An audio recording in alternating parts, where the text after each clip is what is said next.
भक्तों का एक प्रश्न हमेशा रहता है कि जो बुक्स होती हैं हमसे पढ़ी नहीं जाती हैं, तो उसको पढ़ने का सबसे बेस्ट और इजी ऑप्शन क्या है?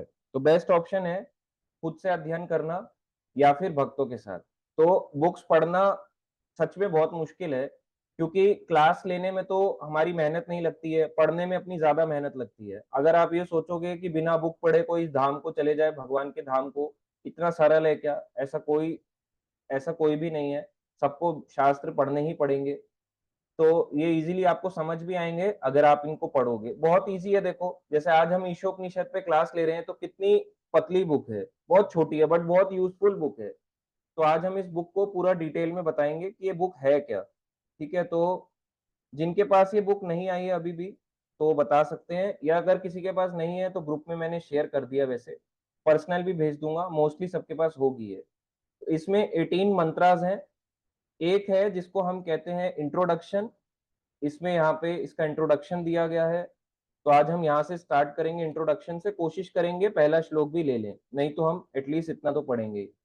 ठीक है? तो अभी ईशोपनिषद को हम शेयर करेंगे स्क्रीन पे भी।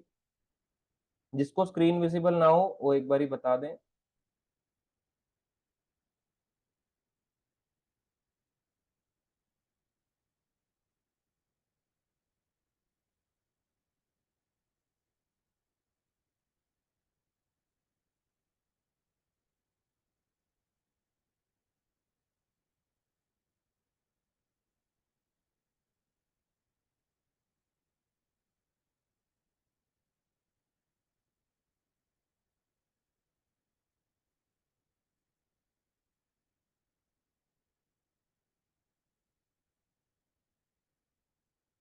तो आई होप सबको ये विजिबल होगा स्क्रीन पे।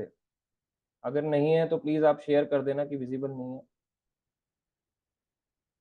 ठीक है, रश्मि माता जी कह रही है प्लीज सेंड मी। माता जी ग्रुप में भेजा है, एक बारी देखना आप ना, सेंड करा है मैंने, बाकी एक बारी भेज देना, ठीक है?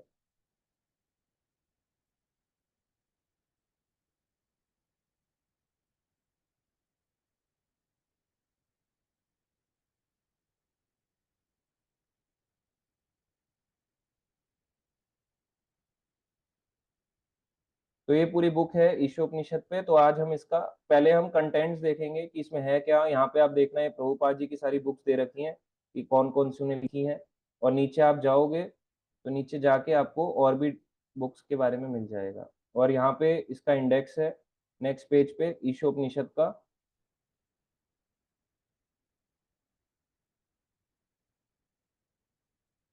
तो यहाँ पे आप देखेंगे इंडेक्स में, इसमें कोई स्पेशल इंडेक्स नहीं है, केवल आप देखना भूमिका दिया हुआ है, वेदों की शिक्षाएं, ईश स्तुति, और उसके बाद मंत्र 1 2 3 4, इस तरह से 18 मंत्र और लेखक परिचय। इसमें कोई स्पेशल ऐसा टॉपिक नहीं मिलेगा। 18 मंत्रास हैं।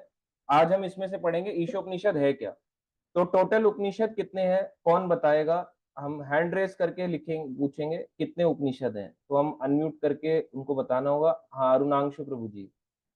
हाँ, ये 18,000 है क्या? नहीं, 18,000 नहीं, 1000 थे सर। 18,000 उपनिषद। चलो ठीक है, नेक्स्ट। और कोई भक्त? और कोई भक्त? केतन प्रभु जी। हरे कृष्णा प्रभु जी, मेरे हिसाब से तो 28 या 18 है, समथिंग ऐसा ही है मेरे को तो। ठीक है, और कोई भक्त कितने हैं कोई जी। बताएंगे तो? ओम प्रकाश प्रभु जी, अनम्यूट। जो मुख्य उपनिषद है वो 108 है। हाँ बिल्कुल करेक्ट, प्रभु जी ने ठीक कहा। मुख्य है 108, बिल्कुल सही है।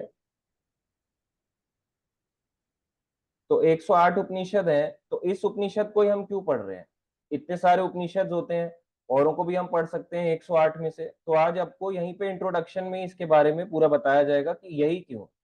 ठीक है, तो एक बार स्क्रीन शेयर करके हम यहाँ से स्टार्ट करते हैं भूमिका से। तो इसका पहला टॉपिक ही है वेदों की शिक्षाएं। भक्तों ने लिखा है चार्ट में भी 108, बहुत सारे भक्तों ने।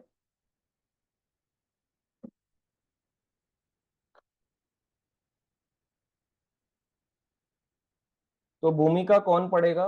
एक बारी आप एक बारी इसको पढ़ना चाहिए। तभी आपको प्रभुपाद जी के प्रति शरणागति आएगी कि उन्हें कैसा क्यों लिखा है। कौन पढ़ेगा इसको, हैंड रेस करके बताएं। ठीक है, अभिमन्यु प्रभु जी से स्टार्ट करते हैं, जी प्रभु जी, हरे फिर कृष्ण रश्मि प्रभु माता जी। हाँ जी। जी। वेदों की शिक्षाएं कृष्ण कृपा मूर्ति श्री उपनिषद श्रीमद एसी भक्ति सिद्धांत भक्ति वेदांत स्वामी प्रभुपाद द्वारा प्रभु जी ये हिंदी में थोड़ा उसमें बता देते हैं एक बार। अक्टूबर शायद ये है 6 अक्टूबर 1969 1969 को कॉन्वे हॉल लंदन इंग्लैंड में दिया गया एक प्रवचन। है तो यहाँ से प्रवचन। भूमिका यहाँ से ली गई है। हाँ, वेदों की शिक्षाएं दे रहे हैं प्रभुपाद जी, उसके ऊपर ये बताया जा रहा है। हाँ जी प्रभु। देवियों तथा सज्जनों, आज के प्रवचन का विषय है आज का प्रवचन का विषय है वेदों की शिक्षाएं। संस्कृत में वेदों की मूल धातु वेदी की व्याख्या कई प्रकार से की जा रही है। उद्देश्य एक ही है। वेद का अर्थ है ज्ञान। वेद का अर्थ है ज्ञान। कोई भी ज्ञान जिसे आप स्वीकार जिसे आप स्वीकार करते हैं वे वेद है, क्योंकि वेदों की शिक्षाएं मूल्य ज्ञान है। बुद्ध अवस्था में हमारे ज्ञान अनेक अपूर्णताएं रहती है। बुद्ध आत्मा तथा मुक्त आत्मा में यही अंतर है कि बुद्ध आत्मा में 4 प्रकार के दोष पाए जाते हैं। पहला दोष यह है कि वह तृष्णियां करती है। उदाहरण तौर पर हमारे देश में प्रभु जी थोड़ा आगे करना। महात्मा गांधी अत्यंत महान पुरुष माने जाते थे, लेकिन उन्होंने अनेक त्रुटियां की, यहाँ तक कि अपने जीवन की अंतिम अवस्था में उनके सहायक ने उन्हें सावधान किया था। गांधी जी आप नई दिल्ली की सभा में ना जाएं। मेरे कुछ मित्र हैं और मैंने उनसे सुना है कि वहां खतरा है, किंतु उन्होंने एक ना सुनी। उन्होंने जाने का हट किया और वे मारे गए। महात्मा गांधी तथा राष्ट्रपिता केंडी जैसे महान व्यक्ति भी ना जाने कितने ऐसे लोग हैं त्रुटियां करते हैं।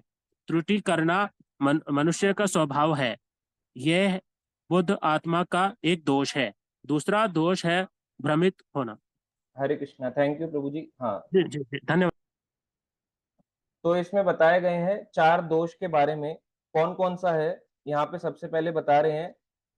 पहला अभी यहाँ पे बताया गया त्रुटि करना, कमिट मिस्टेक्स। तो पहले प्रभुपाद जी बता रहे हैं वेद क्या है। तो वेद बताया गया नॉलेज, सिंपल मतलब में ज्ञान को वेद कहते हैं। अब ये ज्ञान आया कहां से, सबसे पहले बताते हैं भगवान कृष्ण ने वेदों का ज्ञान ब्रह्मा को दिया। पहले 4 पार्ट में डिवाइड नहीं था, ज्ञान था, वेदों का मतलब ज्ञान, स्पिरिचुअल नॉलेज, वो उन्होंने ब्रह्मा को दिया। तो ब्रह्मा जी कौन है, इस संसार के प्रथम जीव, सबसे पहले जीव इस संसार में जो आए वो है ब्रह्मा। तो ब्रह्मा को जब दिया, अब ब्रह्मा अपने तक तो नहीं रखेंगे, कोई अगर सीखे तो क्या कहेगा कि यार आगे तो पहुंचाना चाहिए इस ज्ञान को। तो उन्होंने इसको आगे दिया नारद मुनि को। नारद मुनि ने इसको आगे दिया वेद व्यास जी को। अब जब ये वेद व्यास को मिल गया तो वेद व्यास जी ने सोचा कि अब इस ज्ञान को इतना नॉलेज है, कैसे इसको आगे लेके जाए। तो उन्होंने इसके 4 पार्ट्स में इसको डिवाइड किया। पहले 3 में किया था, अथर्ववेद बाद में आया। पहले ऋग्वेद, यजुर्वेद, सामवेद, 3 वेद में डिवाइड किया। लास्ट जो चौथा था अथर्ववेद, वो बाद में बताते हैं, ये किया। इस प्रकार से 4 पार्ट्स इसके बाद में हुए, पहले एक ही था वेद। अच्छा, अब वेदों के बारे में यहाँ पे बताया जा रहा है उपनिषद क्या होते हैं। फिर जैसे वेदों के बारे में डिटेलिंग बहुत कुछ है वेदों में। तो वेदों को 3 पार्ट में डिवाइड किया जाता है, ज्ञान कांड, कर्म कांड, उपासना कांड।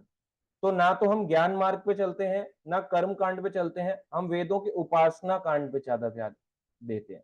उपासना यानी कि भक्ति। उपासना में कई देवी देवताओं की भी है, कृष्ण की भी है। इस प्रकार से अब वेदों के बारे में जिसको समझना है, डिटेलिंग में जाना है एक एक टॉपिक पे, तो वो कैसे जाएगा? उपनिषदों से। तो वेदों की डिटेलिंग है उपनिषद। तो 108 उपनिषद हैं, जिसमें से एक आता है ईशो उपनिषद।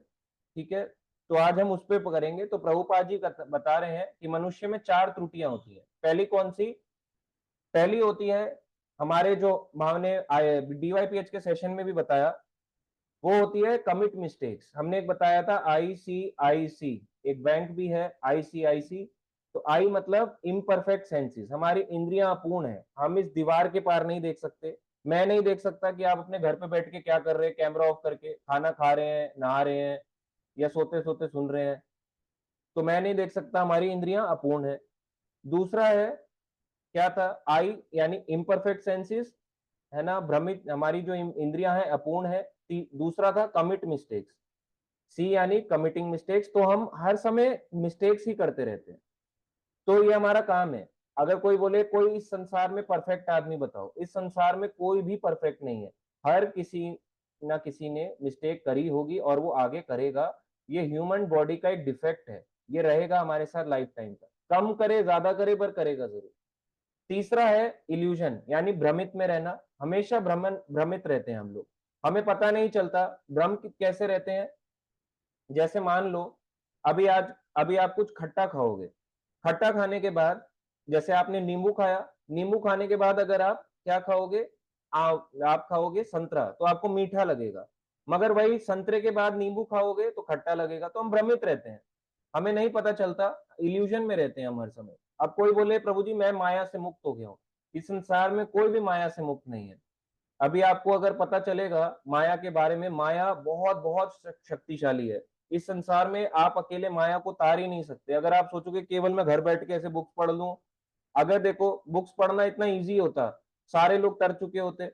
इसलिए कोई ना कोई गाइड करने वाला चाहिए कि इस बुक में लिखा क्या है। नहीं तो इस बुक को भी पढ़ के कई भक्त इसको चैलेंज करने लगेंगे कि ये गलत है। इसलिए विदाउट गाइडेंस आप आगे नहीं बढ़ सकते।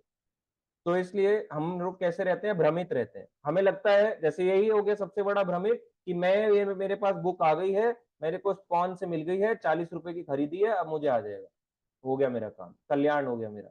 ये तो आपका फर्स्ट स्टेप है। नेक्स्ट स्टेप है अब इसको पढ़ना भी है। तो हम भ्रमित रहते हैं। तो हमने पढ़ा ICI। और चौथा चीटिंग प्रोपेंसिटी, छलने की आदत। छलने की आदत बहुत लंबे स्तर तक भी रहती है। आप कितने भी बड़े ऊंचे बन जाओ, कितना भी पैसा कमा लो, कितना भी ज्ञान दे लो, ज्ञान बांट लो, भक्ति में आ जाओ, मगर ऐसा नहीं हो सकता कि छलने की आदत चली जाए पूरी तरह से। चीटिंग प्रोपेंसिटी इस ह्यूमन बॉडी का नेचर है। जब तक हम इन संसार में है, चीटिंग प्रोपेंसिटी बनी रहेगी। तो इस तरह से ये 4 प्रकार के डिफेक्ट हमारे ह्यूमन बॉडी में। यहाँ पे एग्जाम्पल एक दिया, जैसे यहाँ पे बताओ, यहाँ पे महात्मा गांधी का एग्जाम्पल दिया गया कि लोगों के लिए वो कैसे थे, महान पुरुष थे, लेकिन उन्हें अनेक त्रुटियां की। यहाँ तक कि अपने जीवन की अंतिम अवस्था में उनके सहायक ने उन्हें सावधान किया, आप नई दिल्ली की सभा में ना जाएं। मेरे कुछ मित्र हैं और मैंने उसे सुना है कि वहां खतरा है, किंतु फिर भी गांधी जी ने नहीं मानी। और एंड में क्या हुआ आप सब जानते ही हैं। गांधी यहाँ पे स्मृति है, गांधी स्मृति। यहाँ पे गांधी जी ने बोलते गांधी जी ने अंत समय में राम बोला और वो भगवान के धाम को चले गए। ऐसा यहाँ के दिल्ली में जो गांधी स्मृति है, जहां पे उनको गोली लगी, यहाँ पे बोला जाता है कि भाई इन्होंने गोली मार दी, है ना। एक हिंदू थे नाथूराम गॉडसे, उन्होंने बेचारे ने गोली छुप के मारी, गांधी जी ने खाई, राम बोला और भगवान के धाम को चले गए। ऐसा नहीं है, क्योंकि भगवान कहते हैं अंत काले च मामेव स्मरण मुक्त्वा कलेवरम। तो यानी स्मरण करने का जो भगवान का अंत समय में, वो भगवान के धाम जाएगा। नहीं तो भगवान कहते अंत काले च मामेव बोलत्वा, ये भगवान कहते कि बोलने से जाएगा, तो बोलने से नहीं होगा, स्मरण करना होगा। हो सकता है कोई गूंगा हो, तो वो कैसे करेगा, बोलेगा कैसे भगवान का नाम? स्मरण करने से होगा। तो गांधी जी के बारे में बताया जाता है, कैसे व्यक्ति थे गांधी जी? स्पिरिचुअल लोगों के लिए, यानी स्पिरिचुअलिस्ट के लिए वो पॉलिटिशियन थे। जो भक्तों के समाज में आते थे, लोग कहते थे यार क्या पॉलिटिक आदमी है, रहता धोती कुर्ता पहन के मगर देश को बेच चला है। और जब पॉलिटिशियन के समाज में जाते थे तो लोग कहते थे अरे वाह क्या बड़ा स्पिरिचुअलिस्ट आदमी है, आध्यात्मिक आदमी है। तो ये गांधी जी का चरित्र था। गांधी जी के बारे में बताया जाता है, बहुत सी उन्होंने लाइफ में त्रुटियां करी हैं इस तरह की। प्रभुपाद जी ने उनको कई बार लेटर भी लिखा कि आप जो हैं अब रिटायर हो जाइए, आ जाइए प्रचार में, आ जाइए, आपके पास समय कम है, अब आप बूढ़े हो गए हैं, है ना, आप इस तरह के वस्त्र पहनते हैं, आपको देख के अब प्रचार करना चाहिए, आप धोती पहनते हैं। तो इस प्रकार से गांधी जी तब भी नहीं माने। अंत समय में भी उन्हें क्या था, इतने साल की उम्र तक भी, कि क्या मिल जाए, देश आजाद हो जाए, या फिर क्या मिल जाए, है ना, इंडिया ऐसा हो जाएगा, इंडिया में ये हो जाएगा। इस तरह से भारत पाकिस्तान इस चीज को लेके चले रहे। तो आप देखो गांधी जी के भक्ति नहीं करी पूरी जिंदगी, कई लोग कहते भक्ति करी, भक्ति करी नहीं। तो ऊपर ऊपर रूप से अगर हम भक्त बन जाए केवल धोती और कुर्ता, इसको हम भक्ति नहीं कहते। अगर कोई ऐसे गांधी जी ऐसे हाथ में डेली भगवत गीता पकड़ के घूमते थे, मगर क्या वो भक्त हो गए? नहीं। भक्त कैसे होता है? जब अपने आचरण से किसी को सिखाता है। आपको क्या लगता है कि कोई श्लोक सुनाए, क्या वो भक्त हो जाएगा? आजकल बच्चे इतने सारे हैं, आप यूट्यूब पे डालो, बच्चों को हमसे भी ज्यादा श्लोक याद है, कई बच्चों को पूरे 700 के 700 रटे में विद मीनिंग, हमें भी नहीं आते। तो क्या वो बच्चे सच में भक्ति में आ गए? क्या भक्ति करना इतना ईजी है कि बस श्लोक सुनाया हो गया? तो भक्ति करना टफ है। भक्ति अपने आचरण से सिखाई जाती है। अगर कोई खुद ही फॉलो नहीं कर रहा, वो दूसरे को नहीं सिखा सकता कि भक्ति में करना क्या है। तो इस तरह से है। यहाँ पे 4 डिफेक्ट्स के बारे में दिया गया है, इसको जल्दी जल्दी हम कवर कर लेते हैं। यहाँ पे दिया गया है जो अभी हमने बताया। दूसरा दोष है भ्रमित होना। भ्रम का अर्थ है जो उसे स्वीकार नहीं, अर्थात माया। माया का अर्थ है जो नहीं है। प्रत्येक व्यक्ति शरीर को स्व मान बैठता है। यदि मैं आपसे पूछूं आप क्या हैं, तो आप कहेंगे मैं मिस्टर जॉन हूं, मैं धनी व्यक्ति हूं, मैं यह हूं, मैं वह हूं। यह सब देह से संबंधित परिचय है, किंतु आप ये शरीर नहीं है, ये माया है। ये देखो प्रभुपाद जी क्या कह रहे हैं, आप ये शरीर ही नहीं है, यही सबसे बड़ी माया है, क्योंकि आप अपने आप को शरीर मान रहे हैं। अपने आप को शरीर मानना भी माया है। तो लोग कहते हैं कि मैं माया से छूट गया हूं। कहाँ छूटे हैं? अभी तो हम बहुत बुरी तरह जकड़े हुए हैं। अगर आपको लगता हो कि माया से कोई छूट जाए, मैंने 20 साल या 50 साल प्रचार कर लिया, मैं छूट गया हूं, नहीं छूट पाओगे आप, बहुत मुश्किल है।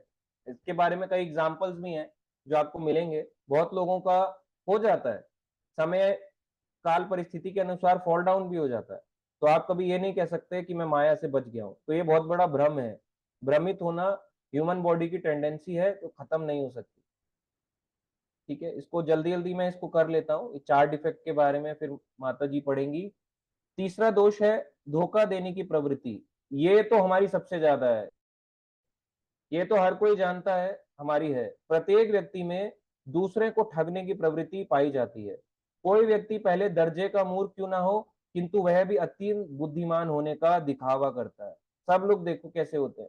यद्यपि यह पहले कहा जा चुका है कि वह माया में रहता है और त्रुटियां करता है, लेकिन वह तर्क करता है, मैं सोचता हूं कि यह ऐसा है, वह वैसा है, लेकिन उसे अपनी ही स्थिति का भी ज्ञान नहीं होता। वह दर्शन कर पुस्तकें लिखता है, यद्यपि वह स्वयं दोषी रहता है। यही उसका रोग है, यही धोखाधड़ी है।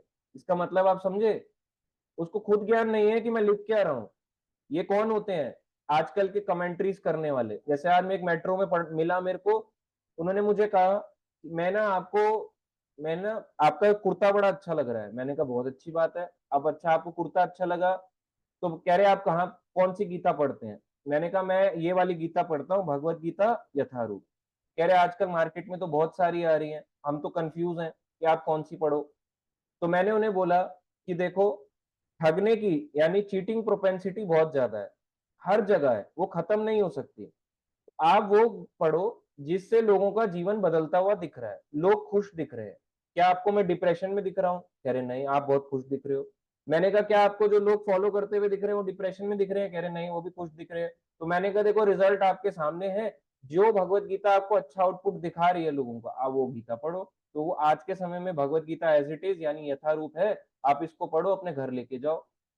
इस तरह से हमने कहा कि नेक्स्ट टाइम मैं आऊंगा जल्दी से इस्कॉन में और इसको पढ़ूंगा। तो बहुत सारी चीजें होती हैं जो हमारे को भक्ति में प्रचार करने में हेल्प भी करती है। चौथा है इसमें डिफेक्ट। अंतिम बात यह है कि हमारी इंद्रियां अपूर्ण है, हमें अपनी आंखों पर बड़ा गर्व होता है। प्रायः कोई व्यक्ति ललकारेगा, क्या तुम मुझे ईश्वर दिखा सकते हो? लेकिन क्या आपके पास ईश्वर का दर्शन करने के लिए आंख है भी? यदि आपके पास आंखें नहीं है, आप उनका दर्शन कभी नहीं कर सकोगे। यदि एकाएक कमरे में अंधेरा हो जाए तो आप अपने हाथों को भी नहीं देख सकते, अतएव आपके पास दर्शन करने की शक्ति ही क्या है? अतः हम अपने अपूर्ण इंद्रियों से ज्ञान यानी वेद प्राप्त करने की अपेक्षा नहीं कर सकते। बद्ध जीवन में इन दोषों से होते हुए हम किसी को भी पूर्ण ज्ञान प्रदान नहीं कर सकते, ना ही हम स्वयं पूर्ण हैं। अतएव हम वेदों को यथा रूप में स्वीकार करते हैं। Simple as it is. Prabhupada ji ने कहा जैसा भगवान ने दिया वैसा ही हम एक्सेप्ट करते हैं। हमारी इंद्रियां इतनी अपूर्ण है, अगर आप लाइट ऑफ कर दो, कोई बोलते हैं मुझे भगवान दिखाओ, आप लाइट ऑफ कर दो, अपना हाथ देखो, आपको खुद नहीं पता चलेगा आपका हाथ कैसा दिखता है। अगर आपके हाथ में चोट लगी होगी या एक स्क्रैच लगा होगा तो आप बता ही नहीं सकते कि आपके हाथ में क्या हो रहा है, क्योंकि लाइट ऑफ है। तो आप भगवान कैसे देखोगे? आप कमरे में जैसे हो, कमरे में एंटर किया, पूरा कमरा डार्क है, आप ये नहीं बता सकते इस कमरे में कितने लोग बैठे हैं। तो सोचो हम भगवान को कैसे देखेंगे इतनी अपूर्ण इंद्रियों से? इतना इजी नहीं है। भगवान को देखने का माध्यम होता है कान। कान से देखते हैं भगवान। जितना आप सुनोगे आपको अनुभव होंगे भगवान। भगवान आंखों से देखने की चीज नहीं है, भगवान श्रवण करने का है। अगर आप श्रवण करोगे ज्यादा समझ में आएगा। जैसे कई बार यात्राओं में जाते हैं तो यात्रा में जाके कोई फोटो खींचता ही रह जाता है ऐसे करके, 2 सेल्फी 4 सेल्फी। कोई सुनने पे ध्यान देता है, जो सुनने पे ध्यान देता है उसको अनुभव भी होगा भगवान का कि यहाँ ये चीज हुई है, ये लीला हुई है। जो नहीं सुनेगा उसको लगेगा यहाँ पे कचरा है, कूड़ा है, सुअर घूम रहे हैं, उसको इस तरह से दिखेगा। ठीक है, अब नेक्स्ट पढ़ेंगी माता जी, अनम्यूट करके। रश्मि शर्मा माता जी। हरे कृष्णा प्रभु जी, दंडवत प्रणाम। आप वो स्लाइड दिखा दीजिए। आप वेदों को हिंदू कह सकते हैं, लेकिन हिंदू नाम विदेशी है। हम हिंदू नहीं हैं। हमारी असली पहचान वर्ण वर्ण क्या है? वर्ण आश्रम है। वर्णाश्रम वेदों के उन अनुयायियों का सूचक है जो मानव समाज में वर्ण तथा आश्रम के 8 विभागों को मानते हैं। 4 विभाग समाज के हैं और 4 विभाग आध्यात्मिक जीवन के हैं। यह वर्णाश्रम कहलाता है। भगवत गीता में 4.13 में कहा गया है, ये विभाग सर्वत्र पाए जाते हैं क्योंकि ये ईश्वर द्वारा सृजित है। समाज के विभाग है ब्राह्मण, क्षत्रिय, वैश्य तथा शूद्र। ब्राह्मण अत्यंत बुद्धिमान वर्ग के उन मनुष्यों का सूचक है जो यह जानते हैं कि ब्रह्म क्या है। इसी प्रकार क्षत्रिय ये प्रशासक वर्ग बुद्धिमान मनुष्यों का अगला वर्ग है। तब वैश्य अर्थात व्यापारी वर्ग आता है। यह प्राकृतिक वर्गीकरण सर्वत्र पाया जाता है। यह वैदिक सिद्धांत है और हम इसे स्वीकार करते हैं। वैदिक सिद्धांत स्वयं सिद्ध सत्य के रूप में स्वीकार किए जाते हैं क्योंकि उनमें कोई त्रुटि नहीं हो सकती। यह स्वीकृति है। उदाहरणार्थ, भारत में गोबर को शुद्ध माना जाता है, फिर गोबर पशु का मल है।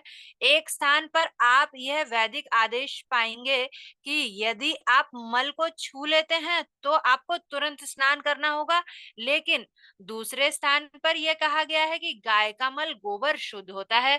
यदि आप किसी अशुद्ध स्थान को गोबर से लीप दें तो वह शुद्ध हो जाता है। हम अपनी सामान्य इंद्रियों से तर्क कर सकते हैं। यह विरोधाभास है। वास्तव में सामान्य दृष्टि में यह विरोधाभास लगता है, लेकिन यह मिथ्या नहीं है, यह तथ्य है। कलकत्ता के एक प्रमुख वैज्ञानिक तथा डॉक्टर ने गोबर का विश्लेषण करके यह पता लगाया है कि इसमें समस्त रोगाणुनाशक गुण पाए जाते हैं। प्रभु जी थोड़ा सा। थैंक यू माता जी। तो इसमें बताया गया है कि हम क्या है, ये कोई वेद जो है ना, ये हिंदू ग्रंथ नहीं है। कोई भी ग्रंथ हिंदू नहीं है। हम लोग हिंदू ही नहीं है, सिंपल सी बात है। हम लोग क्या है, हम वर्ण आश्रम धर्म को पालन करने वाले हैं। सिंपल, हम क्या है, वर्ण आश्रम धर्म को पालन करने वाले। अब हिंदू वर्ड कैसे आया? जब इंडिया पाकिस्तान, ये जनरल बात नहीं है, ये सच बात है।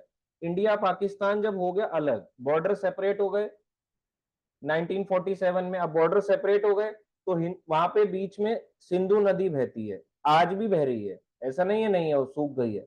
तो इस तरफ के वो जो लोग थे, लाहौरी कराची लोग थे, वो कहते थे स को हा बोलते थे, तो उन्होंने सिंधु को हिंदू बोल दिया। सिंधु, हिंदू कोई वर्ड नहीं था, सिंधु को बोला हिंदू, तो उन्होंने हिंदू बोला, बोले इस तरफ वाले हिंदू और इधर वाले पाकिस्तानी, इस तरह से हो गए। तो हम लोग हिंदू नहीं है, तो ये हिंदू का कोई ग्रंथ नहीं होता है। ये किसका ग्रंथ है? वेद किसका ग्रंथ है? ये हमारा सनातन धर्म का ग्रंथ है।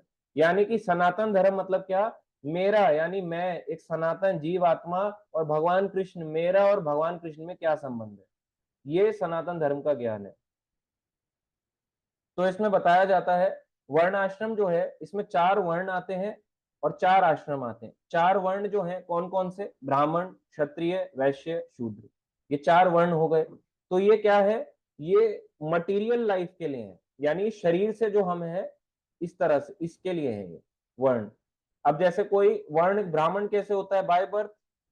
कोई बोले कि मैं शर्मा हूं, या फिर मैं कुछ और हूं, या मैं इसका हूं, मैं इस यहां से हूं, बाय बर्थ नहीं हो सकते। ब्राह्मण कौन है? ब्राह्मण के बारे में कई सारी बताया गया है। ब्रह्म इति जानति, जो ब्रह्म जान गया है, यानी ये जान गया है मैं भगवान का दास हूं, मेरा कार्य है भगवान की सेवा करना, वो ब्राह्मण है। अब इतने सारे आज के समय में आप लोग भक्ति फॉलो कर रहे हो, नियम पालन कर रहे हो, आप सब एक्चुअली ब्राह्मण की कैटेगरी में आते। अब कोई बोले नहीं नहीं प्रभु जी, मैं तो बाय कास्ट कुछ और हूँ, हमारी कास्ट तो सिंह है, हमारी कास्ट तो राजपूत है, तो हम क्या कुछ और हो गए? हमारी कास्ट जो है वो डिफरेंट है ब्राह्मण से, तो क्या हम ब्राह्मण हो जाएंगे? बिल्कुल, क्योंकि भगवान कहते हैं गुण और कर्म के आधार पे होता है कोई भी, तो ब्राह्मण गुण और कर्म के आधार पे। फिर भी देखो आजकल के समय में लोग बोलते हैं अरे आप ब्राह्मण पुत्र हो, आप इसके पुत्र हो, अरे किस बात का पुत्र? तो ये सारी चीजें कैसा होता है, ट्रेंड होता है ना कोई आता है और वो ट्रेंड इतना छा जाता है कि लोगों के दिमाग से उतरता ही नहीं है। जैसे पहले एक मूवी थी, उसका ट्रेंड था कि काले कपड़े कोई अगर पहन के वो हीरो जाएगा तो लड़कियां छत से कूद जाती थी। ये मैंने सुना है, देखा तो मैंने भी नहीं, तो लड़कियां छत से कूद जाती थी अपने अपने। ये मैंने सुना है कि जब वो जाते थे बोलते थे हमारा नहीं हो सका तो मैं भी कूद मरूंगी आज। तो बस इसलिए कि क्यों? काले कपड़े पहने थे। अरे काले कपड़े तो सोचो कौन पहनता है, पता है कौन पहनता था पहले? असुर लोग पहनते थे। तो अगर कोई किसी के काले कपड़े पहन के अपने छत से कूद गई तो क्या उसने बहुत बड़ा काम कर दिया? क्या करे उनको? बताओ, मेडल दें?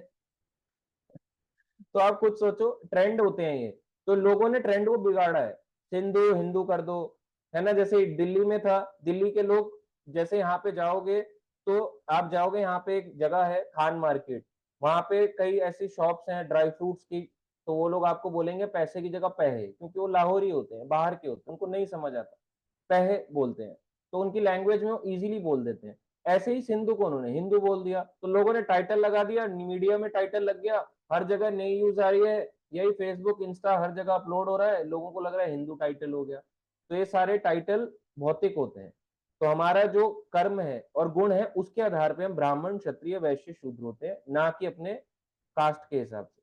अब दूसरा है आध्यात्मिक स्तर के अनुसार। आध्यात्मिक यानी कि ब्रह्मचारी, गृहस्थ, वानप्रस्थ, सन्यासी। पहले बताया जाता था 100 साल की उम्र अगर किसी की है कलयुग में, 25 साल तक ब्रह्मचारी। अगर कोई प्रभु जी यानी कोई मेल है, लड़का है, कोई बॉय है, तो 25 साल तक ब्रह्मचारी बन के रहे, फिर अगले 25 साल गृहस्थ, फिर अगले 25 साल वनप्रस्थ, लास्ट के 25 साल सन्यास। अब तो उम्र भी 100 नहीं बची, ना कोई ब्रह्मचारी बनना चाहता है, सीधा लोग गृहस्थ में एंटर करते हैं। तो अगर पूछे कि प्रभु जी क्या अगर हम गृहस्थ में एंटर कर जाए, गृहस्थ में पूरी लाइफ रह जाए, तो क्या गलत है? नहीं, गलत नहीं है। देखो गलत कब होती है? जब आप उसको इंद्रिय तृप्ति का जरिया बना लें। अब जो है ना, मेरी गृहस्थ लाइफ हो गई है, अब पति और पत्नी, अब केवल हम संबंध बनाते रहेंगे, घूमते रहेंगे, छोले भटूरे खाते रहेंगे, मॉर्निंग का नाश्ता, रात का टोस्ट खाएंगे या कुछ और खाएंगे, तो वो भौतिक बन जाती है। ऐसे ही जैसे अभी एक एग्जाम्पल है, कई लोग कहते हैं गृहस्थ में जाएं या फिर किस में जाएं, ब्रह्मचारी में जाएं। तो इसके पीछे देखो एक सिंपल सा लॉजिक है। जैसे ट्रेन जा रही है, ट्रेन होती है, एक ब्रह्मचारी, वानप्रस्थ और सन्यास की ट्रेन है, ये बहुत तेजी से भागेगी शताब्दी स्पीड की तरह। आप कहोगे वाह प्रभु जी, इतनी जल्दी डेस्टिनेशन में पहुंच रही है। अगर इससे जरा भी लेफ्ट राइट हो गए ना ट्रेन से, तो गए, बचेगा क्या शताब्दी से आदमी गिर जाए? नहीं। अब वहीं पे एक पैसेंजर ट्रेन है, ऊपर से धुआं निकल रहा है, 2 लोग चढ़ रहे हैं, 2 लोग उतर रहे हैं, कोई बैग फेंक रहा है, फिर आप गिर गए पटरी पे, फिर चढ़ गए, फिर गिर गए, फिर चढ़ गए। तो गृहस्थ की ट्रेन होती है वो धीरे धीरे चलती है, मगर उठना बड़ा आसान होता है। अगर आप गिर गए पटरी पे या ट्रेन के बाहर हो गए तो वापस ट्रेन को कोई ना कोई डब्बा पकड़ ही लोगे, मगर अगर यहाँ से आप गिर गए शताब्दी ट्रेन से तो इसको पकड़ नहीं पाओगे। इसलिए गृहस्थ की लाइफ जो होती है आज के समय में, अगर देखा जाए, उसके पास बहुत एडवांटेज भी है। अगर उसका पार्टनर सपोर्टिव हो बहुत एडवांटेज है, और अगर ना हो बहुत बड़ा डिसएडवांटेज है। तो दोनों चीजें इंपॉर्टेंट है। ब्रह्मचारी आश्रम, सारे आश्रम अपनी जगह अच्छे हैं, मगर गृहस्थ को एक फायदा भी है यदि उसका पार्टनर उसके सपोर्टिव हो तो। और यहाँ पे हमें बताया गया काउ डंग के बारे में, तो शास्त्र में कभी कभी 2 स्टेटमेंट बड़ी कॉन्ट्रडिक्टरी मिलती हैं। एक तरफ तो बताते हैं कि मल जो होता है अगर टॉयलेट को आप छू लो तो बताते हैं स्नान करना चाहिए। जैसे आजकल भी ये हमारा एक रूल है वैष्णवों का भी, अगर आप खुद को भक्त बोलते हो या नहीं भी बोलते हो, पर एक बेसिक सा रूल है क्लीनलीनेस का। यदि आप टॉयलेट करके आए और टॉयलेट करके बाहर घूम रहे हो, जैसे कई लोग होते हैं टॉयलेट करके आते हैं और दूध लेने चले जाते हैं, फिर दूध को लाके किचन में रख देते हैं, तो ये गलत है। आप अगर टॉयलेट करने चले गए यानी स्टूल पास किया, बाथरूम नहीं, यूरिन नहीं, स्टूल पास किया, अगर आपने पास कर दिया तो आपको नहाना ही पड़ेगा, सिंपल। अगर आप उसके बाद जो भी चीजें छू रहे हो, मान लो आए, अरे मेरा टॉवल रह गया बाहर, चलो टॉवल को छू लिया, या कपड़े लेने आ गए, अरे कपड़े तो मेरे गंदे हैं, एक बारी लेने आ जाता हूँ, टॉयलेट स्टूल पास करी, तौलिया लपेटा और आ गए, ऐसे करके वो क्या हो गया, वो भी चीज अब अपवित्र हो गई। तो एक कई बार लोगों को बड़ा डाउट भी होता है कि प्रभु जी अब क्या करें, अब तो हम कुछ कर ही नहीं सकते। एक माता जी ने पूछा कि अब तो बाथरूम जाना भी बड़ा मुश्किल हो गया, कुछ भी छू दो अपवित्र लगता है, अब नहाओ धो ऐसा लगता है, जहां पे हम स्टूल पास करी, स्टूल पास करने के बाद जिस नल को छुआ वो भी तो अपवित्र हो गया। तो उनको मैंने समझाया ये नल या बाथरूम की चीजों के लिए नहीं है, बाथरूम की बाहर की चीजों के लिए। बाथरूम की चीजों तो है ही क्लीन करने के लिए, नल जो भी आपके हैं बकेट वो तो है ही यूज करने के लिए, तो वो अपवित्र नहीं होगी। मगर अगर आप बाहर की चीजें छू रहे हो, खाना खाने आ गए, कई लोग टॉयलेट करते हैं बैठ जाते हैं, कहते हैं रात को देखेंगे अब। तो इस तरह से जो लोग रात का इंतजार करते हैं कि टॉयलेट करके रात को नहाएंगे और अभी क्या करो टॉयलेट खा के नाश्ता कर लो, तो ये लोग ठीक नहीं है। ये सारे असुर के गुण होते हैं, असुरिक प्रवृत्ति बढ़ती है अगर आप टॉयलेट करके खाना खा रहे हो तो। बहुत लोग ऐसे बैठ जाते हैं अपने घरों में, आपने सबने देखा होगा, हमारे घरों के बहुत से कॉमन एग्जाम्पल जिसमें से हम भी पहले ऐसे रह चुके होंगे। तो ऐसा नहीं करना चाहिए। अगर आपने स्टूल पास करी है नहाओ। कभी कभी आपका पेट बहुत ज्यादा खराब है, आपको 10 या 20 टाइम्स जाना पड़े, तब एक सिचुएशन अलग है कि भगवान आपकी स्थिति को जानते हैं। अब आप सुबह शाम 2 बार अगर आप फ्रेश होने जाते हो, आपको दोनों बार नहाना चाहिए। सर्दी भी हो, क्या प्रभु जी सर्दी लग रही है नहाए, हाँ नहाना है, साबुन से नहाए, देखो ये आपकी चॉइस है। गंगा में क्या आप साबुन रगड़ के नहाते हो? गंगा में तो जब आप अपने पानी से नहाओ आधा मग लो पर नहाओ जरूर, अपने आप को क्लीन रखो, जितना क्लीनलीनेस रखोगे उतना ज्यादा भगवान की भक्ति करने का अच्छा लगेगा। गंदा बन के रहोगे, सर पे चेहरे पे मिट्टी लगी होगी, वैसे ही माला करने का या कुछ भी करने का मन नहीं करेगा। जितनी क्लीनलीनेस रखोगे उतना ज्यादा भगवान के क्लोज जाने का मन करेगा। और यहाँ पे शास्त्र में बताते हैं कॉन्ट्रडिक्टरी स्टेटमेंट, वहीं पे गाय का स्टूल है यानी जिसे गोबर कहते हैं उसको पवित्र बताया गया। तो गाय के गोबर को बताते हैं कि अपने घरों में अपवित्रता से बचाने के लिए लोग लगाते हैं, गाय के गोबर का लेप लगाते हैं। वही जगह पे अगर आप किसी और का वो लगाओ तो आप लगाओ, क्या वो पवित्र है? यहाँ तक कि ह्यूमन डंग की भी कोई वैल्यू नहीं है, कोई वैल्यू नहीं है ह्यूमन डंग की, मगर काऊ के गोबर की भी देखो कितनी वैल्यू है। और उस काऊ को देखो हम क्या कर रहे हैं आज के समय में, लात मार रहे हैं, हटा रहे हैं। वैसे काऊ यूरिन सबको चाहिए, दूध सबको पीना है, मगर उस काऊ को क्या करते हैं हम, क्या हम ट्रीट करते हैं अच्छे से? कितना बुरा हाल है, आप जाके देखो काऊ का, बेचारी कूड़े में अपना मुंह ऐसे से करके छांट रही होती कि क्या खाऊं।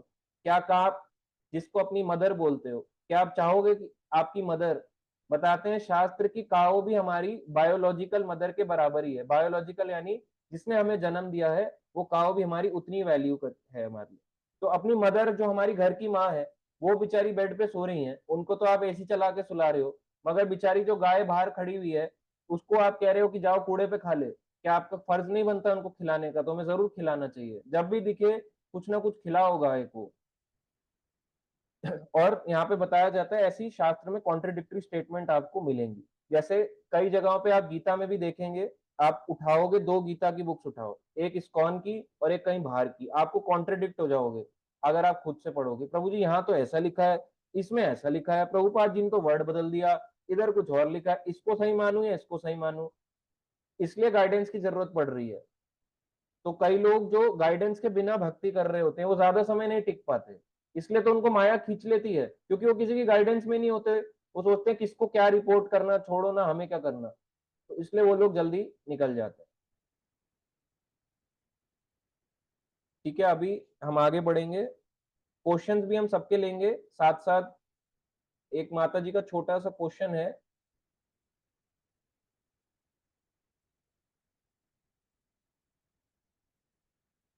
ज्योति शर्मा माता जी, प्रभु जी ब्रह्मचारी शब्द लड़की के लिए भी यूज होता है क्या, या कोई डिफरेंट वर्ड है फॉर गर्ल्स? नहीं, ब्रह्मचारी लड़कियों के लिए नहीं है। ब्रह्मचारी ये आता है ओनली फॉर मेल्स, केवल मेल्स के लिए है, तो ये सबके लिए नहीं यूज होता। ठीक है, तो लड़की को बोले कैसे रहना चाहिए, तो वुमेन को इस तरह से रहना चाहिए, बताते हैं जब शादी नहीं हुई है ना, तो उसको अपने पेरेंट्स के साथ रहना चाहिए। शादी हो जाए तो हस्बैंड के प्रोटेक्शन में रहना चाहिए। उसके बाद अगर पति सन्यासी बन जाए या पति किसी कारण से डेथ हो जाए तो फिर अपने बच्चों की प्रोटेक्शन में रहना चाहिए। यानी स्त्री को प्रोटेक्शन के अंडर ही बोला गया। आज के समय में जो लोग ऑरेंज कपड़ा पहन के घूमती हैं, कहती हैं मैं सन्यासन हूँ, मैं सन्यासी हूँ, वो केवल ढोंगी है, क्योंकि स्त्रियों को सन्यास अलाउड नहीं है। जैसे एक लड़के को ये बोला जाए कि आप बच्चा करके दिखाओ, वो कहाँ से करके दिखाएगा? आप एक लड़के को बोलो सूट पहन के दिखाओ, बेचारा कैसे बोलेगा, कैसे रहेगा? हर कोई अपनी जगह पे वैल्यूएबल है, तो उसको उसकी वैल्यू उस अकॉर्डिंगली दी जाती है। तो कहीं भी शास्त्र के बारे में छोटा या बड़ा नहीं दिखाया गया। अब कई बारी माता जी होती हैं, कहती हैं प्रभु जी हम ना उन प्रभु जी का लेक्चर सुनते हैं, क्या बोलते हैं, वो ऑरेंज कपड़े पहनते हैं, पर प्रभु जी क्या बोलते हैं, आप कभी सुन के देखना। अब वो प्रभु जी बोल रहे हैं क्योंकि यूथ प्रीचिंग चल रही है, तो बता रहे हैं स्त्री माया है, माया से सबको दूर रहना चाहिए। और वो माता जी सुन रही है उनको। अभी तक तो मैं इनके सुन रही थी, मुझे तो बड़ा अच्छा लग रहा था, आनंद भी आ रहा था, अब ये बता रहे हैं स्त्री माया है, ये क्या बोल रहे हैं? हाय हाय, प्रभु जी तो बड़े खराब निकले। तो आप सुन क्यों रहे हो? आपकी गलती है। आप किसी को भी क्यों सुनते हो यूट्यूब में? आप गृहस्थ बनना चाहते हो, ब्रह्मचारी ब्रह्मचारी बनना चाहते हो तो वहीं रहो, फिर यहाँ मत रहो, क्योंकि एक ही जगह रह के करनी चाहिए। यूट्यूब जो है, अगर आप किसी की यूट्यूब वाली भक्ति करोगे ज्यादा समय नहीं टिकेगी। यूट्यूब की भक्ति यूट्यूब तक ही रह जाती है। बहुत लोग बोलेंगे आपको मैं यूट्यूब में इसका सुनता हूँ, इसको सुनो, इसका सुनना चाहिए, इस महाराज का सुनो, इनका सुनो। पहले के समय में महाराज जो थे, मैं आपको बता रहा हूँ, हिज होलीनेस गोपाल कृष्ण गोस्वामी महाराज इतने बड़े हैं, प्रभुपाद जी के फर्स्ट इंडियन डिसाइपल, मतलब उनके बारे में जितना बोलो कम है। तो आप सोचो, वो कह रहे थे कि जब रिकॉर्डिंग स्टार्ट होती थी वो कहते थे ये सेशन रिकॉर्ड मत करो, ये केवल यूथ ब्रह्मचारियों के लिए है, ये किसी को नहीं दिखाना, गृहस्थ को लेक्चर नहीं दिखाना। पहले मना किया जाता था। आजकल के समय में क्योंकि टेक्नोलॉजी है, अगर कोई रिकॉर्ड नहीं करेगा तो लोग अपना फोन लेके खुद ही चालू हो जाएंगे, हाँ ऐसे करके एक दूसरे का फोन, अच्छा इनका रिकॉर्ड करना है, इनको रिकॉर्ड करो, ऐसे करके कोई रिकॉर्ड नहीं कर रहा, और उठा के डाल देंगे इधर उधर, 10 जगह 20 जगह पोस्ट कर देंगे, और वो बेचारे सुन रहे हैं। वहां पे ब्रह्मचारियों को ट्रेनिंग दी जा रही है, स्त्री माया समान है, माया से दूर रहो, आपका फॉल डाउन हो सकता है। उनको क्यों बोल रहे हैं, उसके पीछे पर्पज है। अगर बोलेंगे नहीं तो वो तो भाग जाएगा ब्रह्मचारी आश्रम से। बोलेंगे पता है स्त्रियां बहुत अच्छी होती हैं, बहुत केयरिंग होती हैं, अकेले तो बड़ा मुश्किल हो जाता है, तो बेचारे वो आज ही छोड़ के चले जाएंगे, तो उनको ये बोल नहीं सकते। तो ये चीज गलत है। तो वुमेन के लिए भी ये चीज सेम है कि पुरुष माया है, बिल्कुल सच है। जैसे माता जी कह रही है, रोजी माता जी, उनके लिए भी उतना ही सच है। क्या वॉइस ब्रेक हो रही है क्या? नहीं, ठीक है।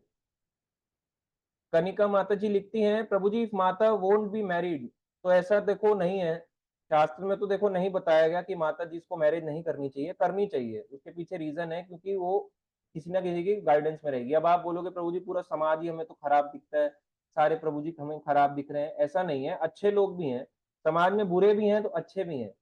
तो आजकल के समय में आप देखोगे कि कई लोगों के डाइवोर्स केस, इतनी सारी चीजें होती हैं, तो हम लोग सोचते हैं कि हमारे साथ भी बुरा ना हो जाए in future as a security. But इस तरह से अगर हम सोचेंगे तो सोचो कोई आगे ही नहीं बढ़ पाएगा।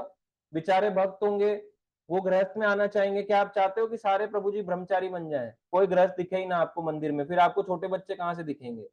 फिर आपको छोटे छोटे जो घूम रहे हैं हरे कितना कर रहे हैं वो दिखेंगे ही नहीं, क्योंकि माता जी कहेंगे हमें शादी नहीं करनी और केवल प्रभु जी रह जाएंगे और आधे ब्रह्मचारी भी नहीं बनेंगे, तो फिर क्या करेंगे वो लोग?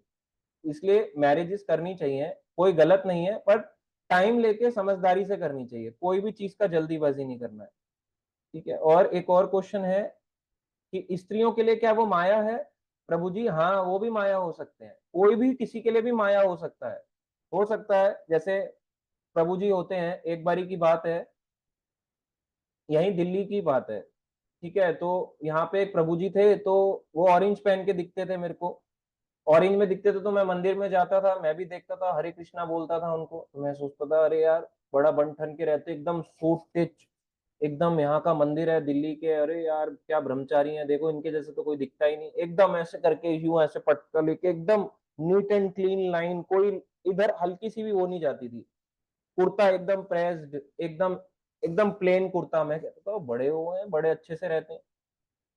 तो अब भी कुछ दिन पहले मैंने अपने यहाँ लोकल मार्केट में देखा, तो मैं अपने यहाँ घर का कुछ सामान ले रहा था, तो मैंने देखा कि अरे ये तो वही प्रभु जी हैं, तो वही प्रभु जी जो ब्रह्मचारी थे, वही मैंने देखा पैंट शर्ट और बाल बड़े कर रखे हैं, और एक माता जी हैं जिनके कलर्ड बाल हैं, ब्रह्मचारी अपने बाल बढ़ा लिए, शिखा खोल रखी है, शिखा ना के बराबर ही है, खोली हुई है, बाल क्योंकि ताकि बालों में इसमें मिल जाए, पैंट शर्ट पहना हुआ है, तिलक भी हटा रखा है, कंठी भी यहाँ से छाती तक आ गई है, कंठी भी छाती तक हो गई, और माता जी जा रही है सुनहरे बालों वाली पूतना जैसी, और उनको एकदम रेड लिपस्टिक लगा के, और माता जी उनको ऐसे करके लेके जा रही है, वो बेचारे ऐसे ऐसे करके थैले लेके जा रहे हैं उनके, तो बहुत बुरा हाल हो जाता है। तो आपको ये लगे कि ब्रह्मचारी नहीं गिर सकते, प्रभु जी आप ऐसी कैसी बात कर रहे हो सकता है, किसी को कोई भी कभी भी घेर सकता है।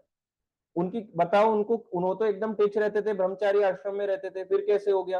ये होता है, जो जितना ज्यादा रहेगा उनको उतना भी जल्दी माया भी पकड़ेगी, ऐसा नहीं है कि उन्हें नहीं पकड़ोगी, तो हर किसी को पकड़ सकती है, गृहस्थ को नहीं पकड़ सकती क्या? पकड़ सकती है बिल्कुल 100%। ठीक है, अभी हम आगे बढ़ेंगे, नहीं तो रह जाएगा टॉपिक।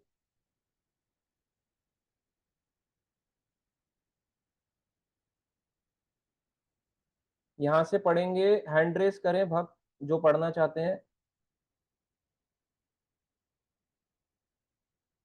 कोई भक्त हैंड रेस करें। ठीक है, रश्मि माता जी के, और कोई भक्त करेंगे रीड?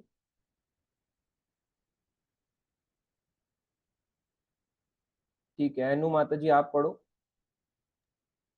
हरे कृष्ण प्रभु जी। भारत में यदि कोई व्यक्ति किसी दूसरे व्यक्ति से कहता है तुम्हें यह करना चाहिए, तो दूसरा व्यक्ति यह कह सकता है तुम क्या कहना चाहते हो? क्या यह कोई वैदिक आदेश है जो मैं बिना तर्क तुम्हारा कहना मान लूं? वैदिक आदेशों की व्याख्या नहीं की जा सकती, लेकिन अंततः यदि आप ध्यानपूर्वक अध्ययन करें कि ये आदेश क्यों है, तो आप पाएंगे कि यही सही है। वेद मान वेद वेद मानवीय ज्ञान के संकलन नहीं है। वैदिक ज्ञान आध्यात्मिक जगत से अर्थात भगवान श्री कृष्ण से आता है। वेदों का अन्य नाम श्रुति है। श्रुति उस ज्ञान की सूचक है जिसे सुन के अर्जित किया जाता है। यह प्रायोजिक ज्ञान नहीं है। श्रुति माता के तुल्य मानी जाती है। बहुत सारा ज्ञान हमें अपनी माता से ही प्राप्त होता है। उदाहरणार्थ, यदि आप जानना चाहते हो कि पिता कौन है, तो उसका उत्तर कौन दे सकता है? आपकी माता। यदि माता कहती है ये रहे तुम्हारे पिता, तो हमें सिर्फ तुम्हें करना पड़ता है। प्रयोग करके यह ज्ञात कर पाना कि आपको पता है कि नहीं, संभव नहीं। इसी तरह यदि आप अनुभव से परे, अपने प्रायोगिक ज्ञान से परे, अपनी इंद्रियों के कार्य से परे कुछ जानना चाहते हैं, तो आपको वेदों को स्वीकार करना होगा। इसमें प्रयोग करने का प्रश्न ही नहीं उठता। इसका प्रयोग पहले से ही किया जा चुका है। यह निश्चित हो चुका है। उदाहरणार्थ, माता के कथन को सत्य मानना होता है। इसके लिए कोई अन्य उपाय नहीं है। थैंक यू माता जी। तो यहाँ पे बताया गया है कि यदि किसी को पूछना हो, जो हमने DYPH में फर्स्ट सेशन में ही पूछा था, कि अगर किसी को पूछना हो कि मेरे पिता कौन है, तो वो कहाँ जाएगा? अपनी माँ के पास। मान लो अगर वो डीएनए टेस्टिंग करने निकल गया, तो डीएनए टेस्टिंग में उसको कितना कितना खर्चा उठाना पड़ेगा? क्या उसके पास इतना पैसा है कि वो हर व्यक्ति के पास जाए, उसका डीएनए टेस्ट करे? कई साल चाहिए, कई जन्म चाहिए डीएनए टेस्ट कराने के लिए। मान लो डीएनए टेस्टिंग करा भी लेता है, कैसे पता लगाएगा इतने सारे सैंपल से कि मेरा पिता कौन है? तब भी कोई श्योरिटी नहीं है। मगर माँ से जाके पूछ ले, माँ बोलेगी बेटा ये तुम्हारे फादर है, तो माँ पे ट्रस्ट करना पड़ता है। ऐसी शास्त्र बोलते हैं कि भगवान कौन है? भगवान श्री कृष्ण। तो हमें उस पर ट्रस्ट करना होता है। अगर हम इन पे डाउट करेंगे शास्त्रों पे, तो हमारे को पता कैसे लगेगा? यदि हम अपनी माँ पे ही डाउट कर रहे हैं, तो फिर हमें पता कैसे लगेगा कि हमारे पिता कौन है? तो पिता अगर जानने हैं, तो अपनी माता पे पूरा पूरा विश्वास होना चाहिए। लोगों को शास्त्रों पे यकीन ही नहीं है। बहुत लोगों को शास्त्र की बात पे यकीन नहीं होता है। लोग, जैसे हमने बोला, जैसे यहाँ पे प्रभुपाद ने लिखा, सिंपल सी बात है कि आप अपनी माता के पास जाओगे, माता कहेगी कि ये तुम्हारे पिता हैं, तो उसको मानना चाहिए। मगर फिर भी कई लोग होते हैं शास्त्र में, प्रभु जी ये स्टेटमेंट गलत तो नहीं है, ये ठीक लिखी होगी क्या? वैसे तो आप कहते हो, भगवान कहते हैं भक्तों को कि उसकी जो इतनी भी परेशानियां होती हैं मैं हर लेता हूँ, है ना, उसका क्या कहते हैं, उसकी हमेशा रक्षा करता हूँ, जो है उसकी, है ना, उस तरह से। और यहाँ पे बता रहे हैं, यहाँ पे कुछ और ही लिखा है। तो यहाँ पे मेरे साथ तो कुछ हो नहीं रहा, क्योंकि भगवान ने कहा मैं सब कुछ रक्षा करता हूँ, ये करता हूँ, प्राणों की रक्षा करता हूँ, हमारे प्राण भी जा रहे हैं, ये भी जा रहे हैं, हम इस बात को कैसे सच माने? तो देखो, शास्त्र ये बात सच है कि रक्षा करते हैं। शास्त्र में ये बताया गया भगवान रक्षा करते हैं, मगर अगर डेथ लिखी है तो डेथ शरीर की हो रही है ना, रक्षा किसकी कर रहे हैं? आपके भक्ति की रक्षा तो करी ना, आपकी भक्ति की रक्षा करी भगवान ने। तो ऐसे एक बारी की बात है, ठीक है, इसमें ये बहुत सिंपल है। एक बार में जैसे यात्रा निकली, अभी आपने देखा होगा, यहाँ पे सिलीगुड़ी था शायद, असम में सिलीगुड़ी, वहां पे रथ यात्रा जा रही थी। कई करंट आया, बारिश का मौसम था, रथ यात्रा में करंट लग गया, कई भक्त जल के मर गए, रथ भी जल गया, भक्त भी जल गए। तो लोगों ने क्या किया, बड़ा उसको कंडेम किया, बड़ी खराब सोसाइटी है, बारिश में यात्रा निकाल ली, उनको पता होना चाहिए था, गवर्नमेंट को पता होना चाहिए था, ये सारी चीजें करके बोली कि भाई रथ भी जल गया, कई भक्त भी जल के मर गए, बेचारे तड़प रहे हैं, लोग चिल्ला रहे थे इतनी जोर जोर की, ये क्या हुआ? भगवान ने रक्षा क्यों नहीं करी जब भगवान की ये भक्ति कर रहे थे? तो इसका एक आंसर है इनको जब वापस मिला कि देखो, भगवान जो है ना अपने भक्त की हमेशा रक्षा करते हैं। अब जहाँ पे एक महाराज है हमारे इस्कॉन के, उन्होंने बोला कि ये जो लोग है ना, इन्होंने भगवान के लिए अपने प्राण दिए हैं, तो ये सारे के सारे अपने भगवान के धाम को जा चुके हैं। तो जितने भी लोगों ने अभी अपनी अपनी प्राण गंवाए हैं भगवान के आगे, ये सब भगवान के धाम चले गए। तो सोचो कितनी बड़ी बात है ये। जो व्यक्ति को इस जीवन के बाद भी नहीं मिलता, वो उसको पहले ही मिल गया केवल एक रथ यात्रा में जाने से। क्या हम इतना बड़ा प्रयास कर रहे हैं, हमें लगता है कि हम जा पाएंगे, कितना मुश्किल लग रहा है, कोई श्योरिटी भी नहीं लग रही कि पता नहीं हम भगवान के धाम पहुंचेंगे नहीं पहुंचेंगे, मगर वो लोगों को इतनी जल्दी मिल गया। तो उसके पीछे ब्लेसिंग थी। अगर आप देखो भगवान का कोई भी भक्त देखो, ऐसा कभी नहीं हुआ कि ऐसे करके बस गला उसका चौक हुआ और वो मर गया, भगवान के धाम चला गया। भीष्म पितामह कहाँ लेते थे? बाणों की शैया पे। आप कोई भी लो, अर्जुन और वो देखो पांडवों का एग्जाम्पल लो, वो भी आपने देखा कि कैसे ऊपर के रास्ते गए, स्वर्ग रोहिणी यानी स्वर्ग के रास्ते को गए, एक तरफ को दिखा रहे हैं। और कैसे, और अगर आप किसी और भक्त का एग्जाम्पल लो, चाहे प्रहलाद का लो, उनके साथ देखो कितने कष्ट आए, तो क्या इतनी सी जगह से उन्होंने हार मान ली? आप चलो उस समय की बात छोड़ो, कलयुग के ही भक्तों को देख लो, जो आपको आंखों से दिख रहे हैं, जो आपको रोज प्रभु जी माता जी दिख रहे हैं, उनसे पूछ लो, क्या वो नहीं सह रहे हैं? इतनी जल्दी आपका फेथ खत्म हो गया कि भगवान ने मेरी रक्षा नहीं करी, मेरा पैसा नहीं बचाया, बैंक बैलेंस उड़ा दिया, भगवान मेरी रक्षा नहीं कर रहा लग रहा। तो ऐसा नहीं होता है। ठीक है, बोलिए शैलेश प्रभु जी, आप बाद में पढ़ लेना। वॉइस दब गया है प्रभु जी, लाउड वॉइस नहीं आ रहा है, वॉइस दबी दबी आ रही है क्या? क्लियर है? अच्छा, ठीक है वॉइस।